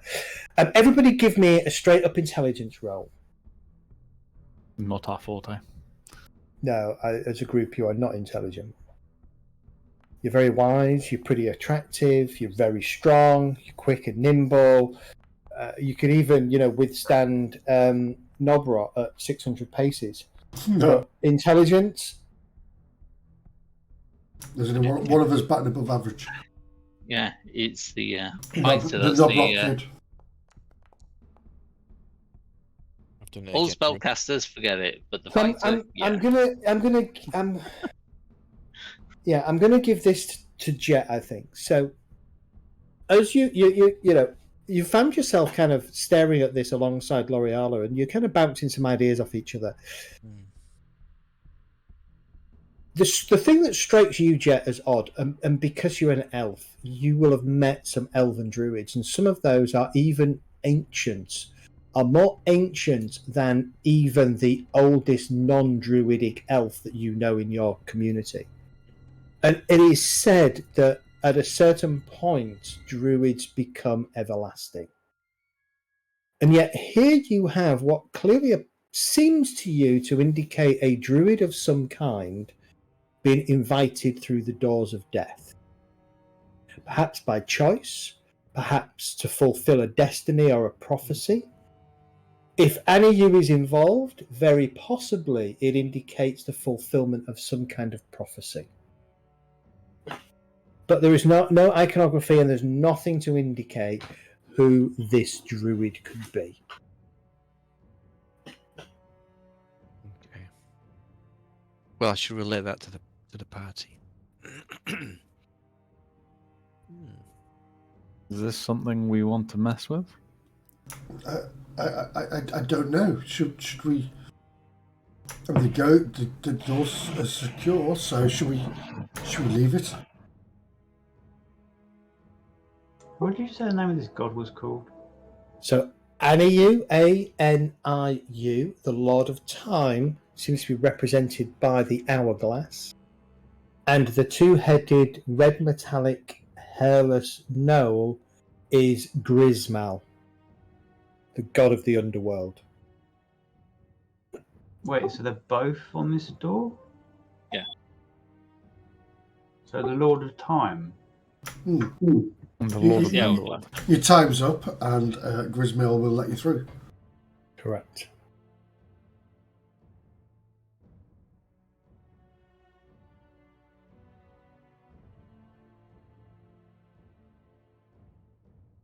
Well, Emma's at the front. Should we just push him forward through the doorway, see what happens? Alright, Kelgar's just going to open the door. Oh god. I will thank you for the raid. Hey. Bubble hearth.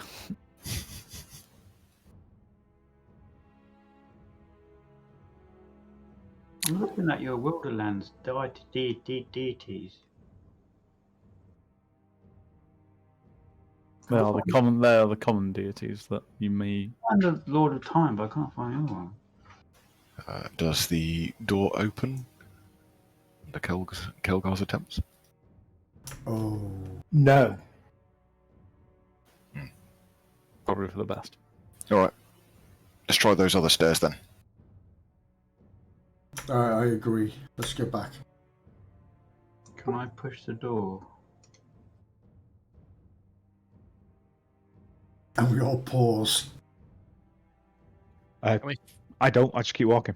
Yeah, Wants to open the door and deal with whatever he wants. Yeah. I'm trying to, but it won't let me move the character. I'm pushing the door. You push the door, it doesn't move. Perhaps it's something we can, Maybe the door only opens. discuss. The hourglass is empty. Have we checked for secret doors in these two alcoves? Nope. Well, didn't Ember do an investigation on them? Yeah, it's the traps though. It's not doors. You're up for traps, not doors. Which alcove has the large, like 10-foot head? Is it The the southern south one. one? Yes. Well, I'll check for secret doors in the top one. See if Okay. there's anything of Give me an investigation check. Okay. The skull's definitely humanoid, right? It's not Knoll, Which skull? the large skull. Oh, the large skull. You have no idea what it is. It meets no. It bears no relationship to any creature you have ever seen before. One Okay. large The eye. closest. The closest. It's a big round skull. Yeah. Could be. The closest could be a cyclops, or some other, or maybe a Fomorian, because it has this one big eye. These huge pointy teeth and a big smile. But it does have big pointy teeth. It's sitting behind Kelgar. No. Well, there's an image sat behind Kelgar, yeah, for sure. Yeah, that thing. Behold the skull. So, do I find anything of interest in the top alcove with an 18, or is it? Whatever it is, it's all broken and rotted. It's been there for a long time.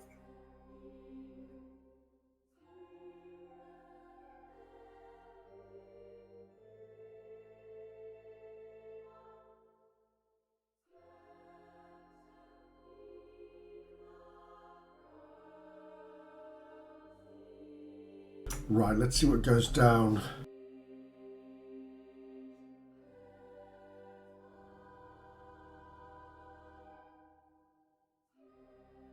trying to find my old notes. It's been a long time.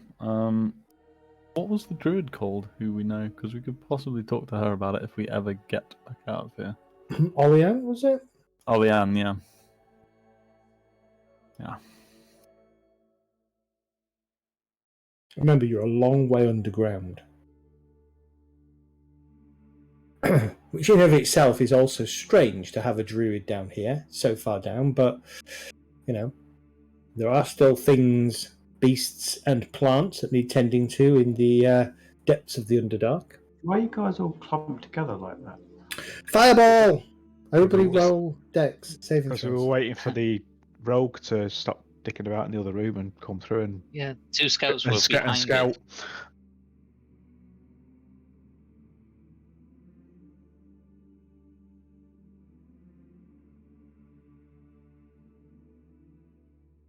Wait, hang on. Haven't I already been here?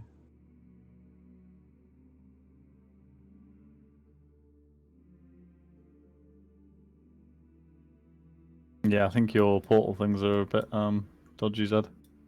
Are they? I just gone back to where I was. Yeah. All right. Hold on.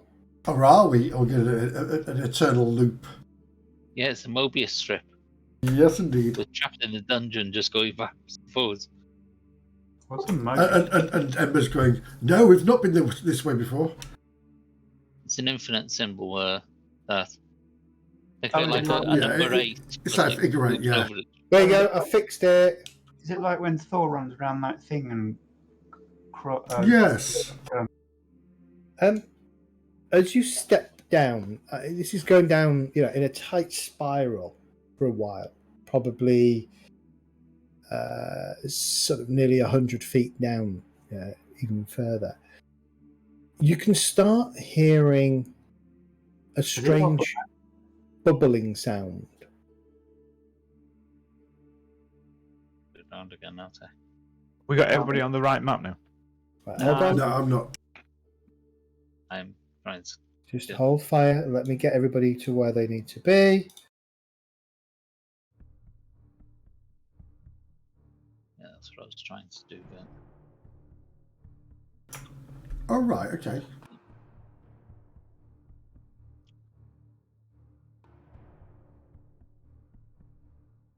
There you go. Everybody should be there now. I'm in a sock. There is quite a sense of warmth down here, but it's also covered by an acrid smell, but not a sulfur kind of smell, just some other kind of acrid smell that you can't really place.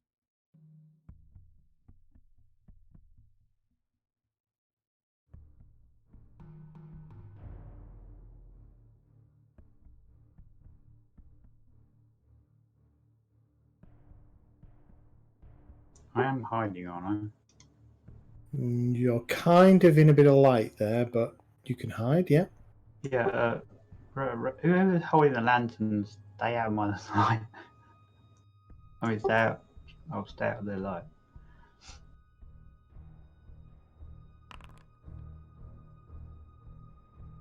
Okay.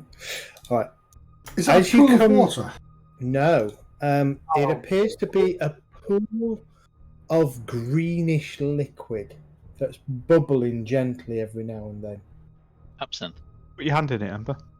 To the north, though, There's a thing to the north of me. to the north, you notice what looks like a mound of flesh seems to move and turn, raising its head up, sniffing, and it lets out a low growl, and we'll go to initiative. Sorry, I thought you were describing me then. I Only absolutely was. me. Oh, god damn it, initiative.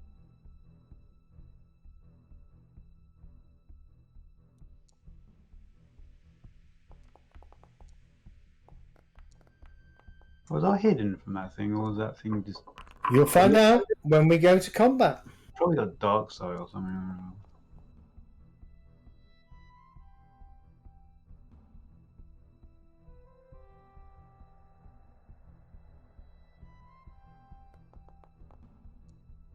just so Ember's happy. Look. Hmm? Go to combat music. Bless you, Soren. Bless. There you go. Need to get 2 more out. Come on. It's about 6 you do normally. I know. It's like my much like my stepdad. He does like when he sneezes, it's like 8 balls. So Little ones, right? they're really big ones. Like, Okay. Is hay fever been a harsh mistress tonight? don't know. I don't have it. All No, right. I just whenever I sneeze now, it's because I did my back in sneezing. So Sneezing, ever since Really? ever since then, I've done like little machine gun sneezes. See, I didn't send him my nose. That's weird. I sneeze out my mouth. There is a large bubble that kind of whoop, pop, setting off this belch of kind of acridy, poisonous kind of stench. And ignore all that because L'Oreal too coming into the combat at the last minute. So, L'Oreal, top of the round, what are you doing? I don't know because I missed the preamble to this. Yeah. Bubbly noise. And actually, that is about all the preamble you've got because as Ember came round the corner below, something started sniffing because the rest of you are traipsing down the stairs, not really making, any efforts to be quiet. And I put myself at least here in the corridor. Did you see Ember's eye roll just then? Like, for fuck's sake! Why am I even bothering with this party? Why am I even bothering with stealth? Yeah, I'm not entirely sure because Why didn't I just have a torch on and not... that whole place said. you've got there is sort of like. You didn't need to buy those goggles. Just have a light on all the time Yeah. because everybody stumbles around. Yeah, well, like I say, Kelgar is just sword out, flame on. Flame on. Yeah, I've got my light on anyway, so that's 60-foot of light in front of me. So yeah. Can I hear anything at all? And see anything? Hear anything? Yeah, you can hear the sound of a groan and a grunt and sort of a call in some sort of guttural language coming from down the bottom of the stairs. Okay, I'm going to head back to here and I'm going to ready an action to cast a mind sliver. Should I see anything scary come around the corner and want to attack us? Okay. Go for it. You've seen a word there that just screams Kurgan Fireball.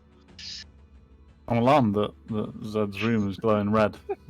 It is, isn't it? Let's make it proper red. It's that time of night. There we go. I've got the red light on and I'm just waiting to start my dogging session. Roxanne. Okay. All right. Now, a large bubble appears in this pool of greenish, thick, viscous liquid. And out from it comes another one of these creatures. And those of you who can see, what you can see is this. Oh god. The chuff. Yeah. Like a half-melted troll. Is that fire? Looks like an undead troll to me. You can see bones and muscle.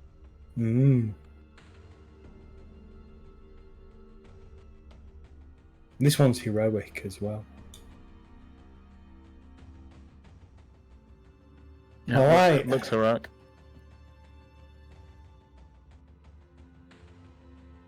Alright, it gets to there and tries to muscle past Ember, who he hasn't seen, I don't think.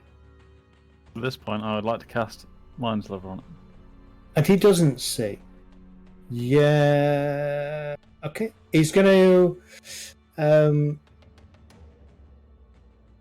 Okay, he's going to attack Ember first with disadvantage, because he doesn't...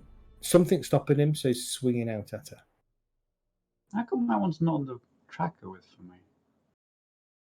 Because it's hidden.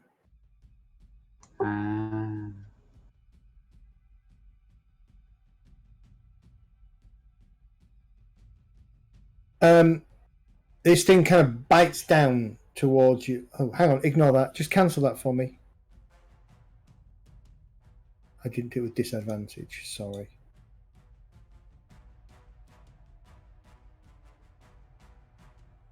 Okay. You're kind of hiding behind a couple of kind of low rocks, and this thing kind of just snaps over you, and you kind of feel this horrific stench of breath coming from above it. And that is all it can do. However, the smell that comes off this is such ember that it starts to overpower you. And you will take 15 points of necrotic damage. Does my Nothing. No, unfortunately not. how much did you say? 15. Now your Mind Slither can kick him.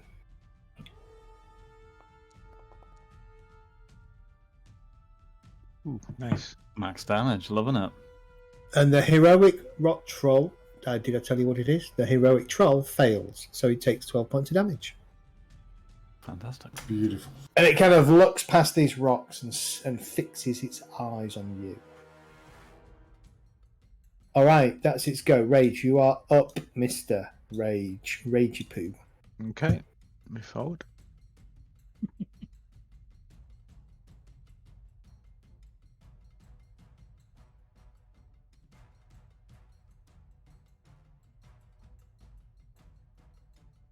Can I squeeze past Emma to the right there?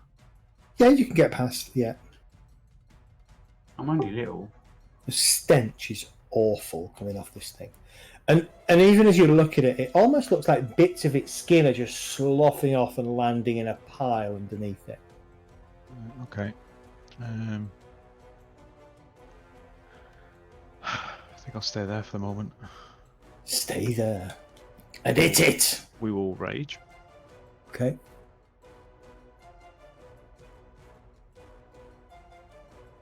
I was obviously no longer raging, so we will rage again. Okay, there we go. And we will see how this works.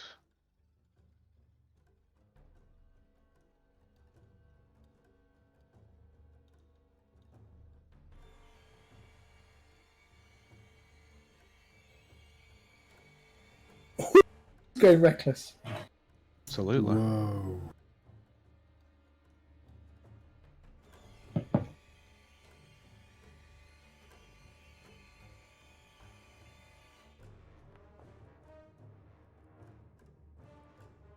First attack misses. You swing in it. The stench is overpowering even for you. And it just kind of puts you off enough that you kind of misplace your blow. You make up, though, with a natural 20.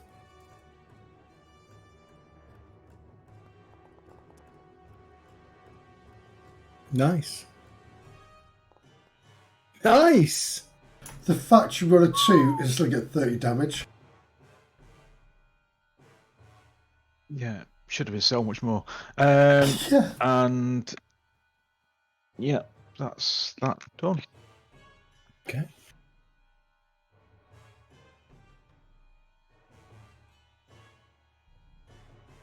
Okay, Ember, you're up. I'll shout.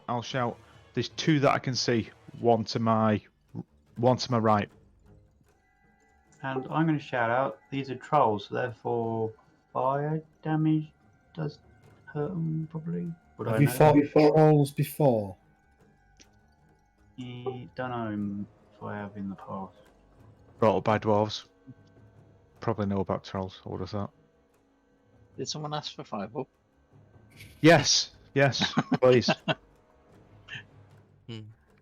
I have got instructions to actually fireball the party tonight, so. Aren't trolls more of a sort of woodland kind of animal rather than caves? Swamps, caves, woods. It's not all over the place. Anywhere there's food. Ice trolls, all sorts. Why are these trolls? Hell, there's even fire trolls. Throw! Which is a scary thought.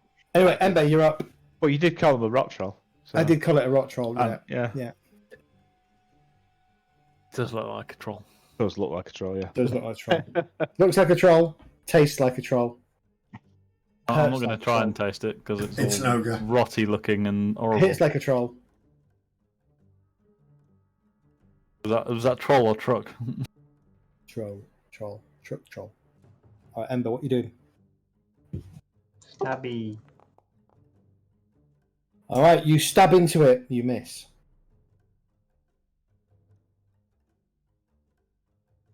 Okay, I'll disengage. Okay. Or I get this many thing going probably.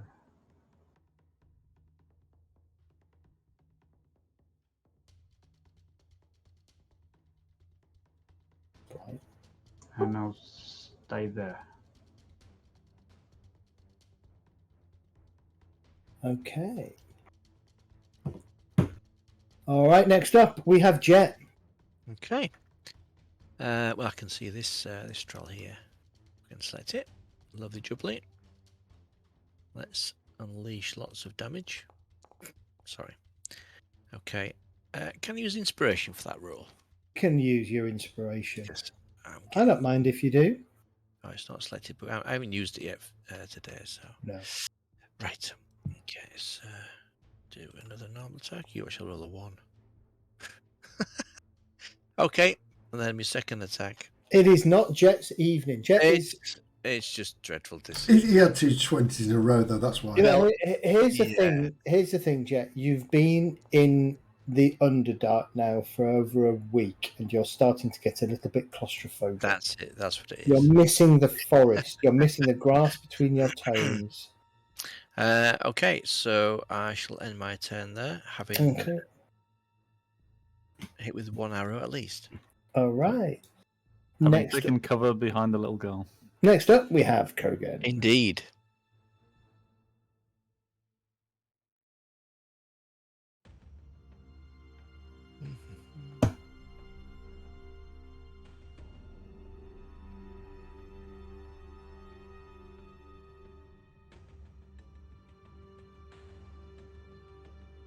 Yeah, definitely don't want collateral damage there.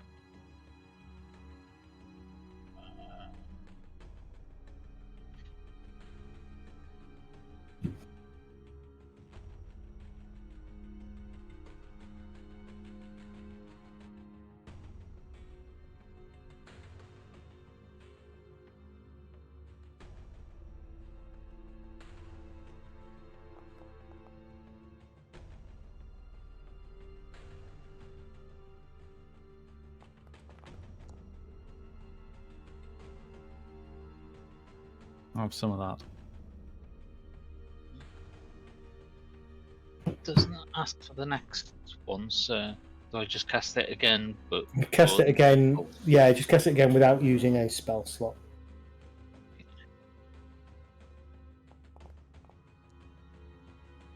Nice.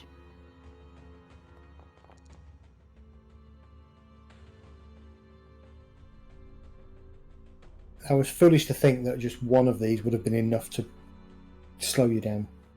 Son of a bitch.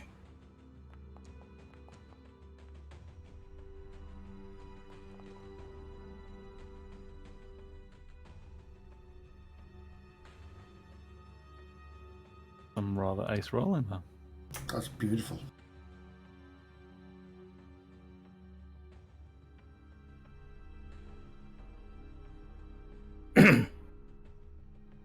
Right, I'm going to step forward. Yes. Again, I'm going to squeeze through there. I'm going to compel you to cast Arms of Hador. I'm going to cast Hounds. No. Should I though? No. Oh, it's right up there. You'll see Medistra doing something you've not seen him do before. He's going to swirl his arm round and round and round, and he's going to say "Et vunish" and cast his Sacred Flame. Very nice. Where can I position it? Or can I position it? No, just target something. Not Sacred Flame. Sorry, no, ignore that. It's not Sacred Flame. Cancel. It's Flaming Sphere. Right. Where would you like to place it?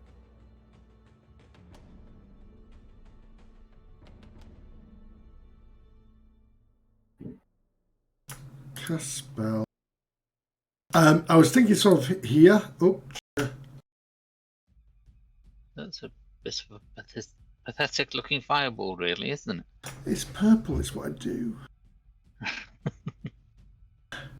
Well, Gurgen's used to much bigger fireballs. Yeah, but his doesn't move around. Well, it does once. So yeah, I want to try to envelop this target here first one. Okay. Okay, you need a saving throw, and damage is going to be.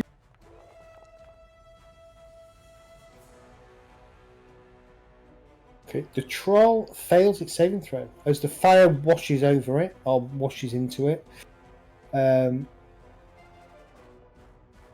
Yep, stops where it moves. I'll end my turn there and breathe a sigh of relief. Okay, Kelgar. Okay.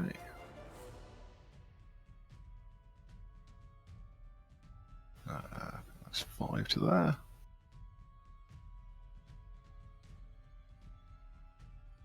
And I shall target it, and I shall fling some abuse at it with vicious mockery.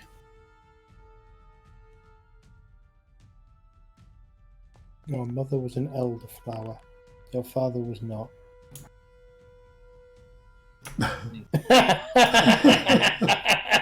Quite apt. I wish I still had that blindness spell, and I wouldn't have to endure that face anymore. Again, it fails its saving throw. Marvellous. It looks at you confused. So it has disadvantage on its next attack roll. Got it. And I think that is me done. As I have just discovered that Hex actually has a somatic component, so I can't do it. No.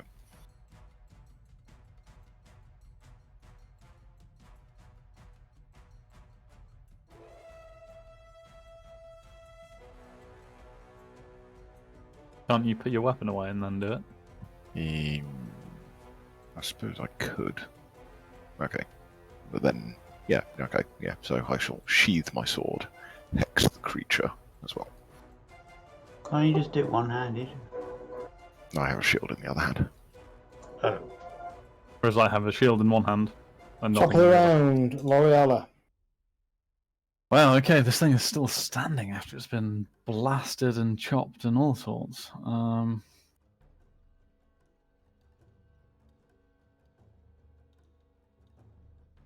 Okay. I think the. Oh, you didn't use Sacred Flame in the end, did you? I'm gonna. Yeah, throw out a guiding bolt at this thing, but am I going to do it at second level or not? That's the question. No, I'm going to use a level 1 guiding bolt, maybe. Okay. Yeah, first of all, I will.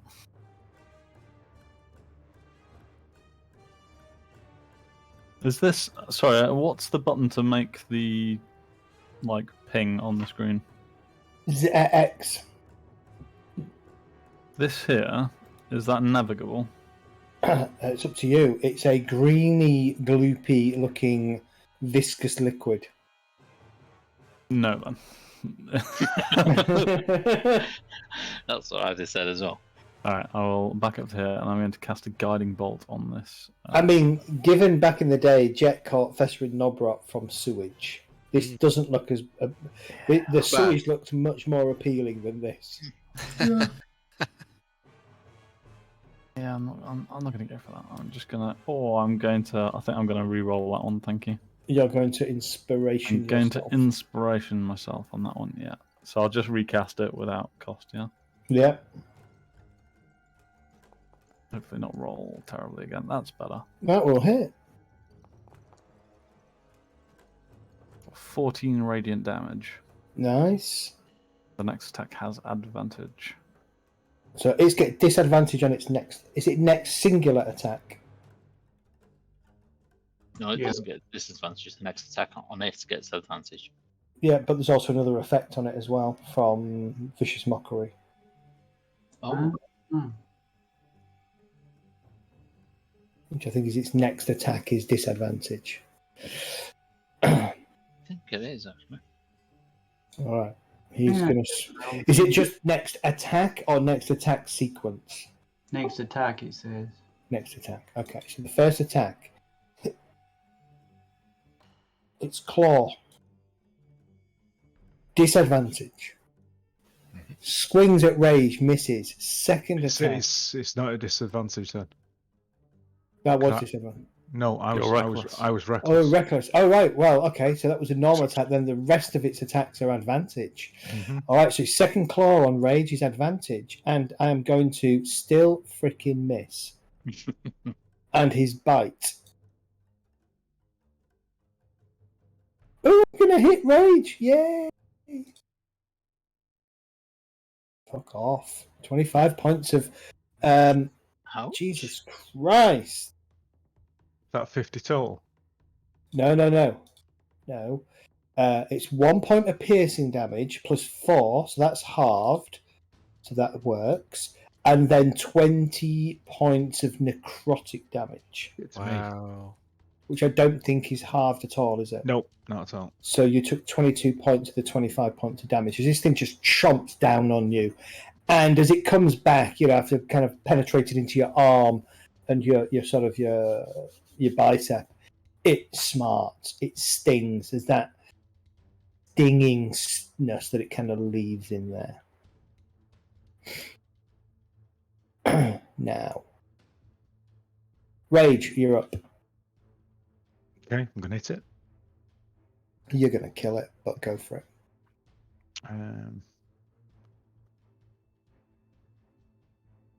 So the next singular attack is at advantage, isn't it? Correct, yes. Okay. I don't think I'm going to Great Weapon Master on it. Okay. Although, it's probably worth it, to be honest with you. Yeah, it's probably worth it.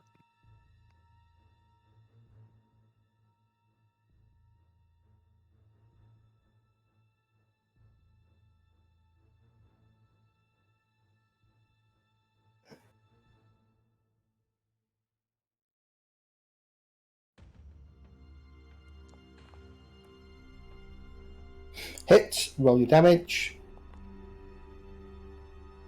Nice. How'd you kill it? Oh, it died, did it?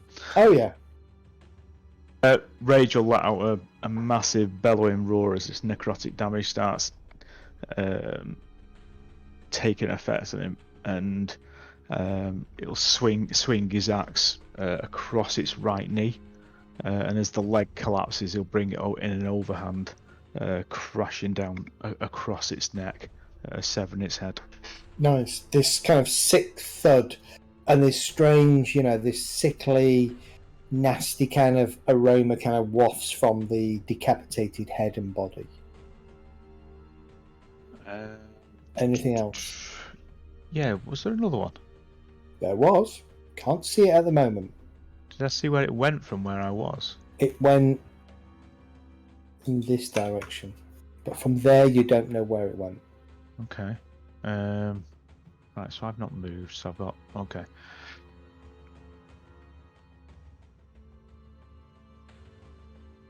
I'm assuming this is a pool of water, Zed?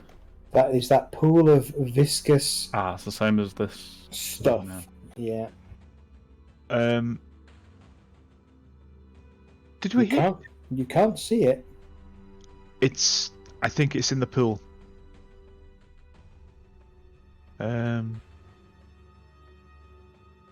And I'm just going to...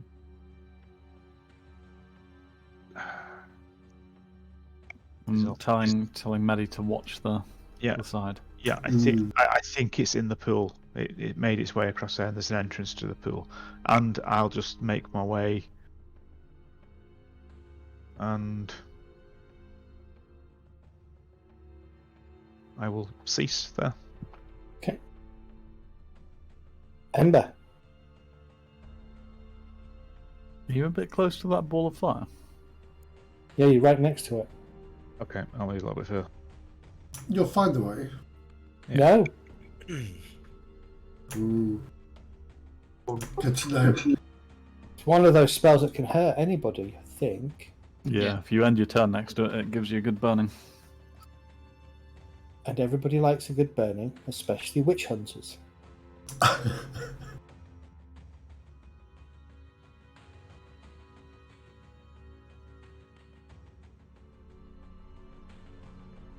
Okay, I'm gonna stay here and ready my crossbow to shoot at anything that comes out of that, either the pool or over by here. No problem.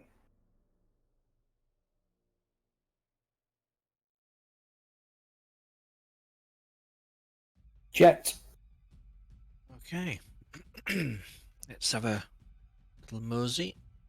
Send the ball into the water and see what happens. Not water, the bubbly stuff. Massive bang. That's kind of what Kurgan's planning. So I can't see anything, can I? Nope. So I shall. I'll just hold an action then. Get my bow ready and arrow, and wait until I can see something. Gotcha. So you can see your allies.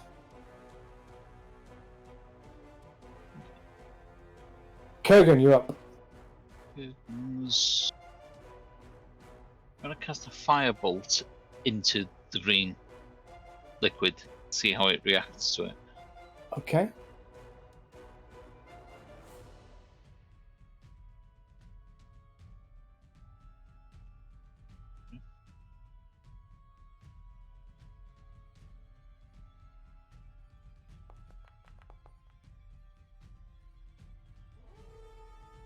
So your firebolt streaks into the water or into the liquid, and it just fizzles. Okay. That's fine, so we know it's not flammable at least. That would have been fun, wouldn't it? Yeah. Medistra. Okay, bonus action first. I'm going to move him to there. And then I'm going to move myself up to here. I'm going to ready an Eldritch Blast or two for anything that appears in front of me. Okay. Kelgar. What's that burning circle effect that's on the floor? And that's the shadow of my...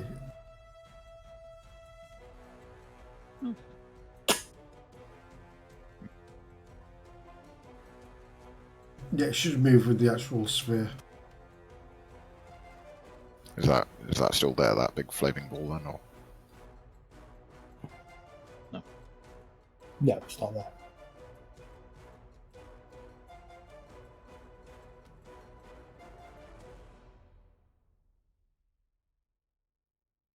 I think that's probably about as far as I can move on one move.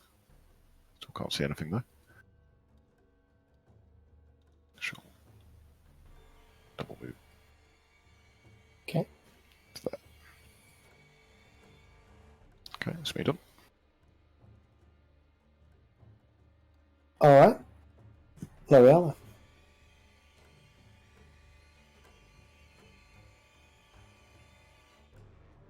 This is a little bit worrying.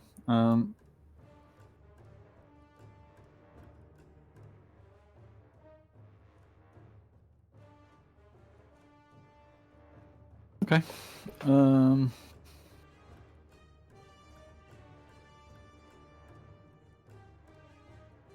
Yeah, I can't really see anything. So once again, I'm going to prepare to cast a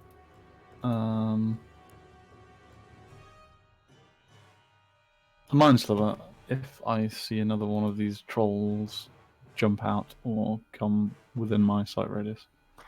Okay. You're going to cast what at it? A Mind Sliver. Mind Sliver.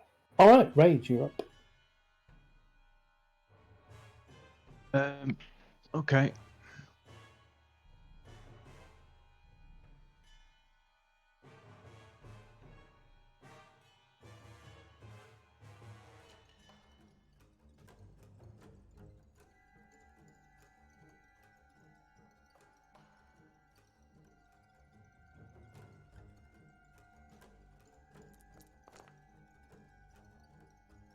You take a greater potion of healing. Heal yourself by 11. Oh, I didn't realise you were injured. Yeah, I got what the fuck barbecued by its necrotic. If I'd known, I would have just healed you, but never mind. I'm nearly half wounded. That's fine. Suck it up. I'd say you didn't have like a bloodied icon or anything like that, so I didn't think you were particularly injured.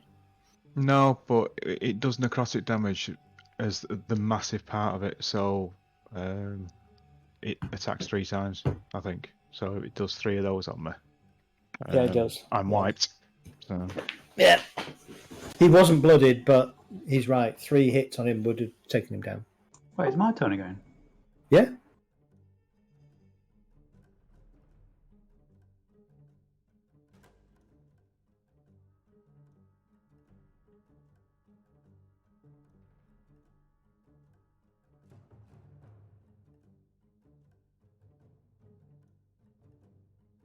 Okay, I'm gonna stay here.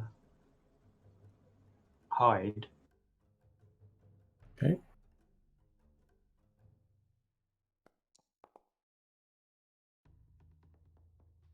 And ready in action with my crossbow again.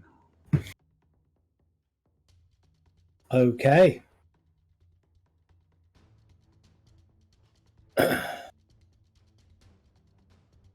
Jet. Okie dokie. Right then, so I'll just move forward then.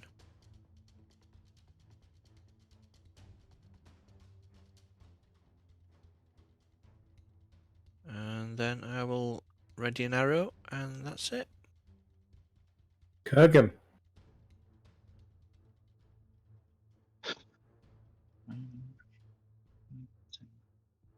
20, 30.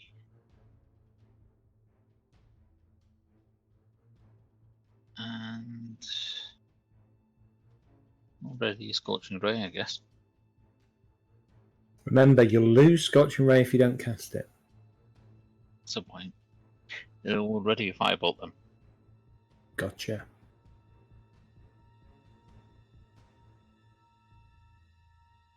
Go to Medistra. I mean, keep a fireball there. I'm going to use a free action, well, an action to say, Rage, watch yourself. I'm going to step here. I'm going to ready myself my Eldritch Blast again. It's beautiful, that south.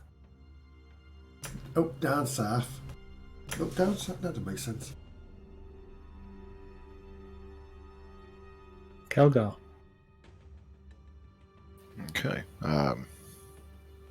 Kelgar is going to draw his sword once more and set it aflame for a bonus action, and then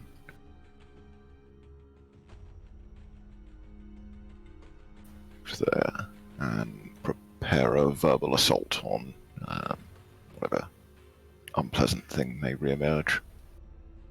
Got it. From out of the water, spraying this viscous liquid, comes the troll, slamming his fist and teeth into Rage. See, I was hoping you'd have all clustered down here, you see, so I could have got some of the squishies. Yeah. First attack. That's why I moved north and put the tank between me and... Right, the first attack hits, slicing across Rage's chest.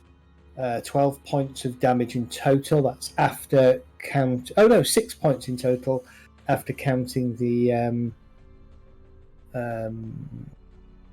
vulnerability, the resistance. Second claw attack, same again. Also hits for a further. Ooh, that's going to smart. 15 points of necrotic and half-resisted slashing, and then finally crits this bite. No, I'm fucked. Finally, chomps down on you with his teeth. Hits for a further 15 points of mixed, resisted, piercing, and necrotic. And then motherfucker, his rancid degeneration kicks in. Yeah, and this really fucks me up. And you will take a further, not bad, 12 points of necrotic damage. Get to the chopper! Takes it down to 16 hit points left. As this big, bits of this thing are just falling off. It's definitely rotting. L'Oreala, you've just watched Rage for one of the first times that you've seen ever just get absolutely carved into by this creature. Certainly have. Although, do I get to take my reaction before it's the start of my turn? Oh yeah, sorry. Hold on. Go on. What were you going to say, sorry? No, I was going to say it's not being carved into; it's the necrotic damage that's doing the damage. Really, that's kind of eating into you. Yeah. Right. Yeah. Sorry. Yes. Everybody had. Loads of you had readied actions, right? Yep. So let's do this. Right. So L'Oreala, you've taken your mind sliver. That's fine.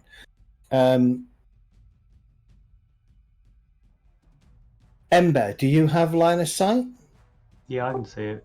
-2 because you're firing through your allies. Not literally. Well, it'll be the last thing that she does if it is.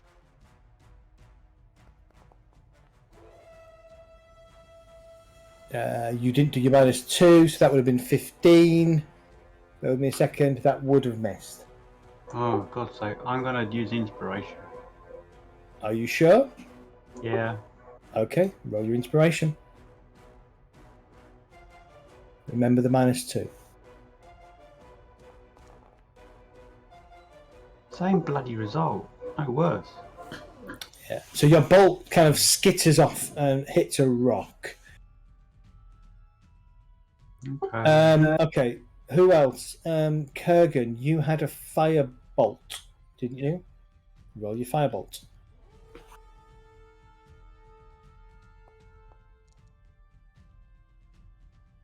Hits. Roll your damage. Ooh, that's 14 points of damage. Nice. And Medistra? Indeed, yes, I had my Eldritch Blast. Okay. And as soon as I see this thing appear... Well, firebolt will do 2 attacks then, won't it? No. No, I think... Eldritch You only Blast get the will one do attack and won't it? reaction. Yeah. Yeah. So, yeah. You'll see this thing appear from the gloop, and I will put my hand up and go, Celestial Spiritual! I meant 2 dice, sorry, not 2 attacks, of course. That will hit. Roll your damage. 12 points of force damage as it hits the troll. Troll looks at you grumpily. Hello. Alright, everybody else who's got line of sight taking their actions? In which case we go to L'Oreala, top of the round. Okay. That's quite scary. Sure.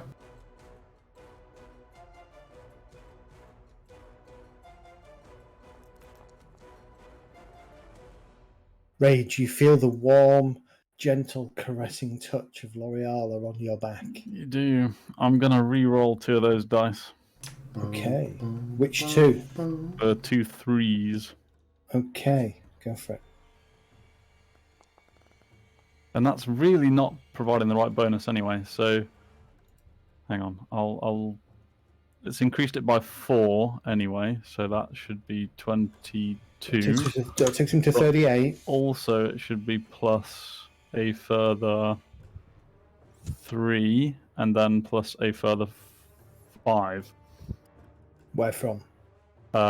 Life cleric, and also actually using the right stat as opposed to the wrong stat which it's using. Yeah. So it's probably triggered off your wisdom save, your wisdom, right? Yeah, I don't know. Yeah, I don't know why it's doing that. And that's cure light wounds, right? Yeah. Okay, so actually no, it should be off wounds. my wisdom, but it isn't taking into account the life cleric. So take 3 off that. Plus 5 because of the life cleric thing. No wonder it can't get it right. It's bloody complicated.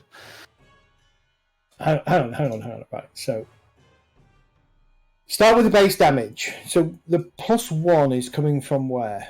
That doesn't make sense at all. That's coming from wisdom. That's from wisdom. Okay, Which is fine. that's from wisdom. Yeah. Okay. All right. So you would have got 5, 11, 12, 15 plus 7 takes it to 22. Yeah.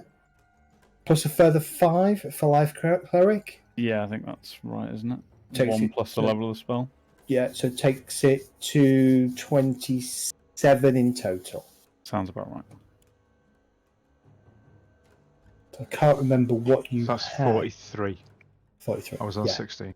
Yeah, there you go. Yeah. Cool. Which should All right. help a bit. It should indeed help a little Yep. bit. A little bit. And quite frankly, I'm gonna. Oh no, I don't want to go there. I'm gonna go there. I'm gonna back out a little bit. All right, Rage, you're up. Run away! But we could go home, I suppose.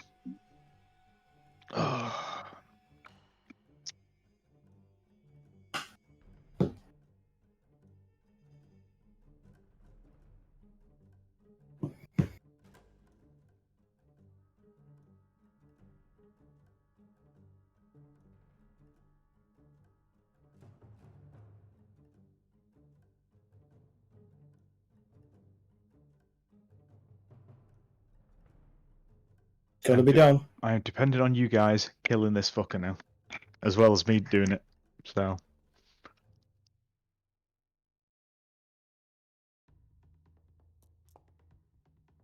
Oh. First attack misses, unfortunately. You hadn't targeted it either. I will use inspiration on that. Okay.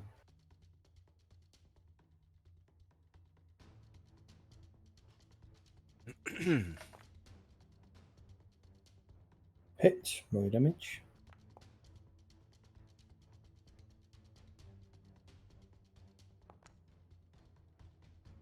Nice. Okay, second attack.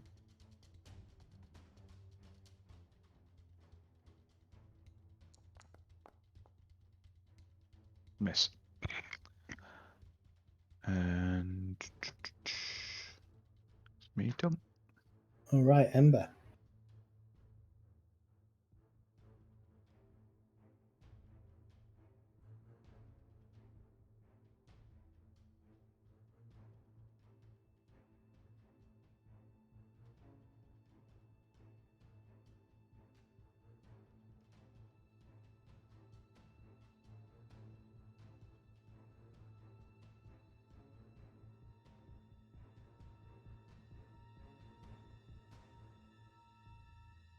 Dashing into there yet? No, I've got 25, so Okay, yeah, got it. Yeah, 25. Yeah, that's fine. Yeah.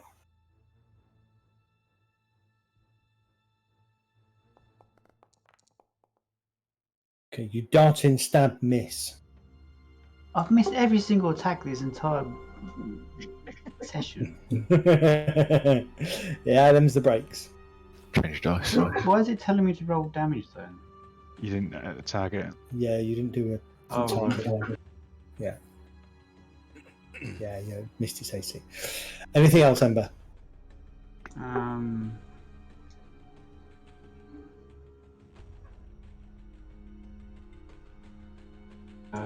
Disengage, I suppose, because I can't. Okay.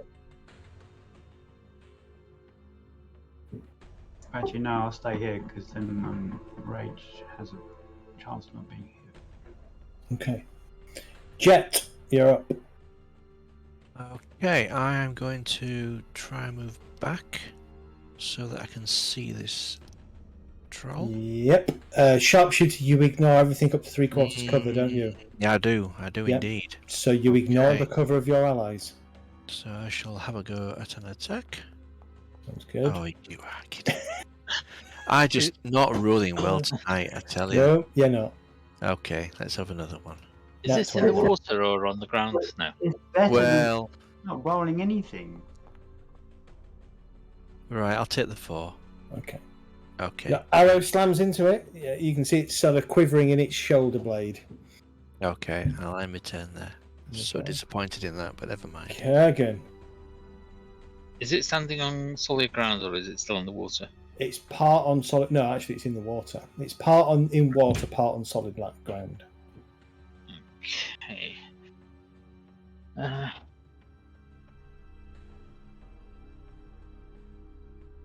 see, how do I do this? That's how I Oh, do it. indeed.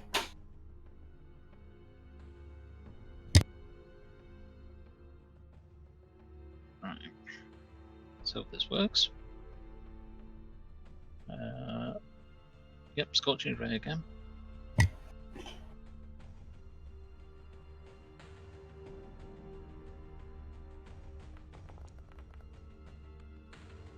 Oh, Nice. nice. And it's cast as a 4th level spell. 4th level. Yeah. How do you cast it as a 4th level when he can't cast 4th level spells? And he's got 1 4th level slot. You can. It's got Wall one of Fire. slot. Has he? But Wall of Fire needs it to be on a solid surface. That's why I was You're asking what he was in. 7th level, aren't you? Yeah, got it. Yeah. Okay, yeah, no worries. So that's the first bolt. Yeah, that's the first ball. Second one. Wait a minute. Hang on, is that right? Yeah, it can be, I suppose.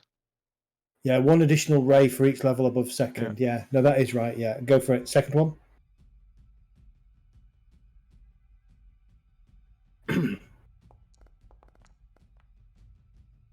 Second one hits. Roll the damage.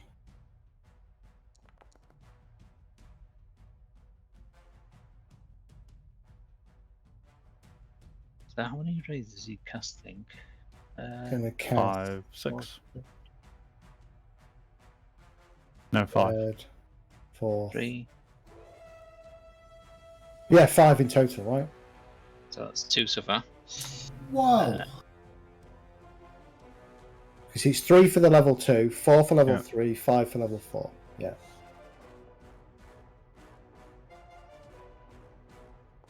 This is 3 hits. Roll your damage. In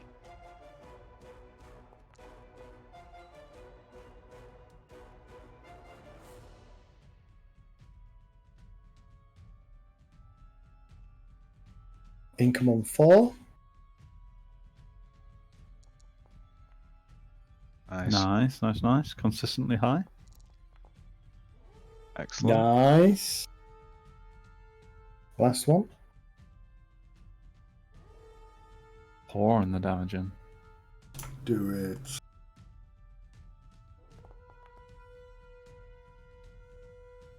business. The last one misses. Ooh. But nice. Nice Yeah, use brilliant. of the 4th level spell slot. Very nice. Alright. Anything else from Kogan? No. Medistra? Right, first things first, I'm going to do this and this. Dice spend, I can spend a maximum of 4 dice, isn't it? I'm going to chuck a heal at Rage. For 18. Nice. Yeah, And they're all then good. I'm going to Celesti in Spiritu. No, it's not. I don't want to cast a spell.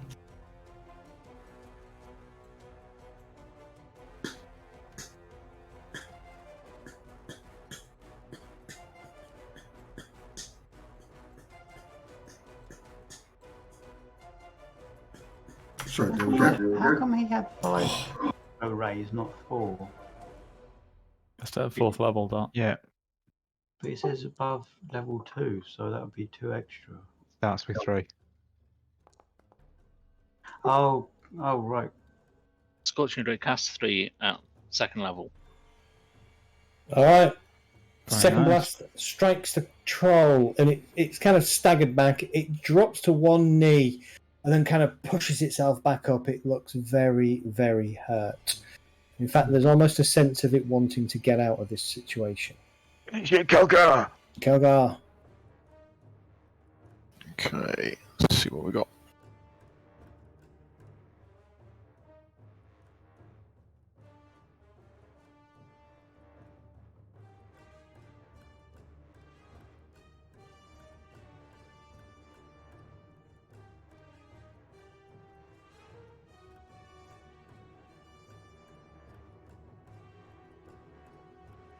I think I can get to there.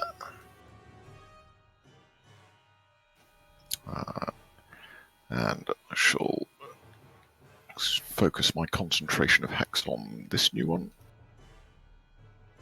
which I don't think requires the components anymore. Just a bonus action. Just a bonus action to move. Cool. I don't know why the hex isn't working. I did fix it. Oh, I thought I fixed it. Clearly I didn't. I know it's working now. Is it? Cool. Okay, and then I shall strike at it with the Dragon Force Blade.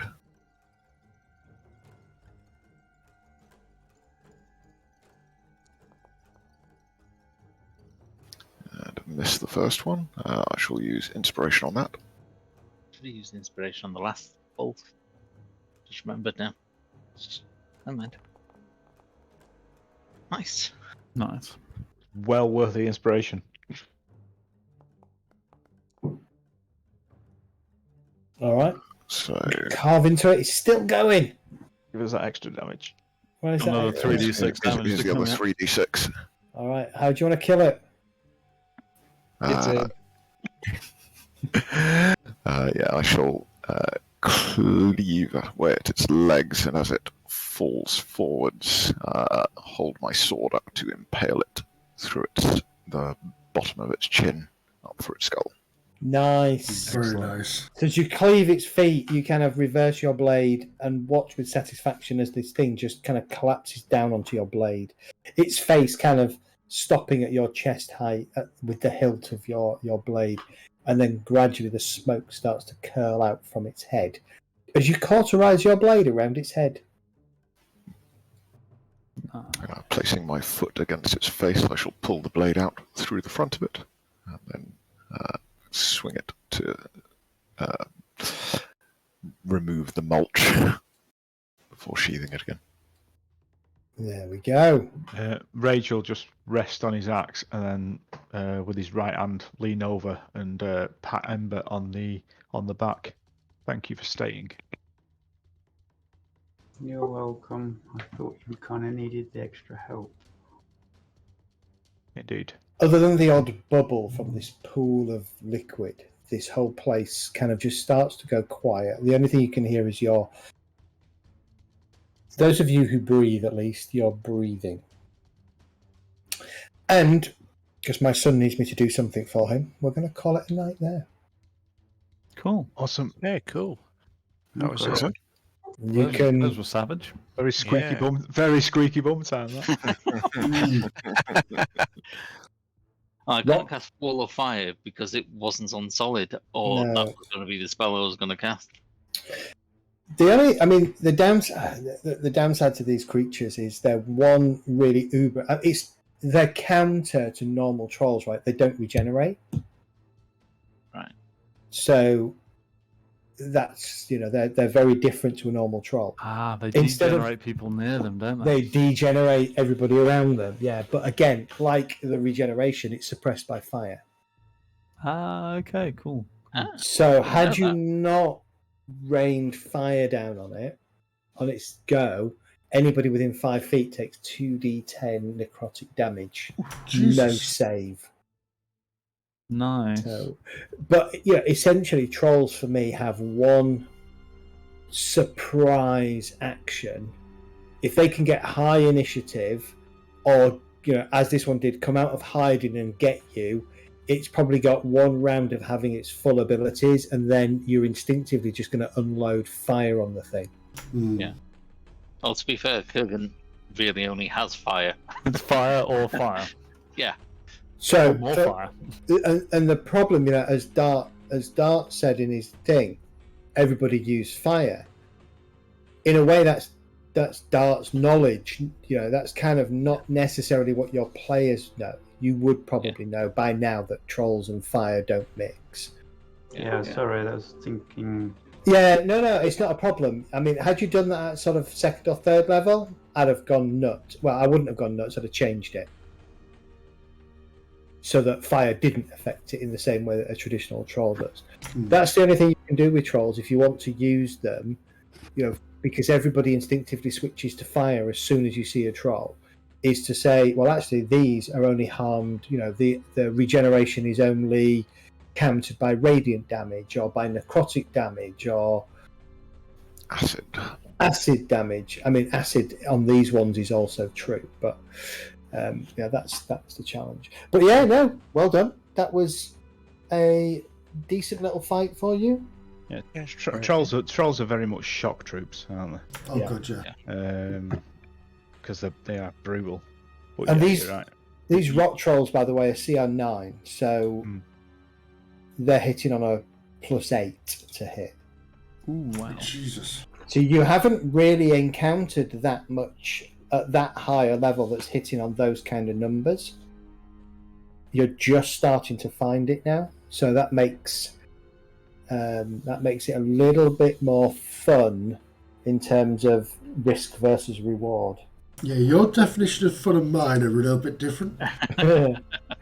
No, I like it when you overcome the monsters, but I like it when I make you sweat a little bit. Well, the other thing is, it's the elemental damages kind of testing the rage's capability to take blows, right? Yeah, so I think next time I'm going to throw a Cambion at you with a full flaming arsenal. Yeah, Kurgan will just turn around and say, I quit, and run off. Wibble. Cyber demon. Or devil, I'm not sure which one. Aren't they the same thing? No. Actually, though, you shake your head at Cambion's on your CR5, you decimate it. Yeah, but Kurgan couldn't do anything to it. It's fire. Yeah, give it levels in something though. Is that? Yeah, I'll give it levels in assassination. Yeah, right. Or don't. All right, so everybody around next week? Yes, indeed. Yep. Don't know about me. Not you. Okay, well, depends what Guy's doing, but obviously if you're not around Kurgan, then we can get Kath can stand in for you if that's all right with you. Cool. Play a bard for a week. He might actually remember to use my abilities. Play Bard every week. Play Bardly. My main character in the Friday game.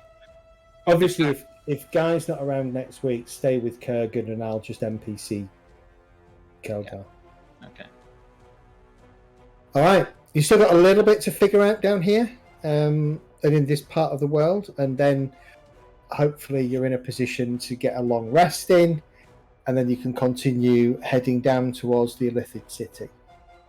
Another 4,000 experience left.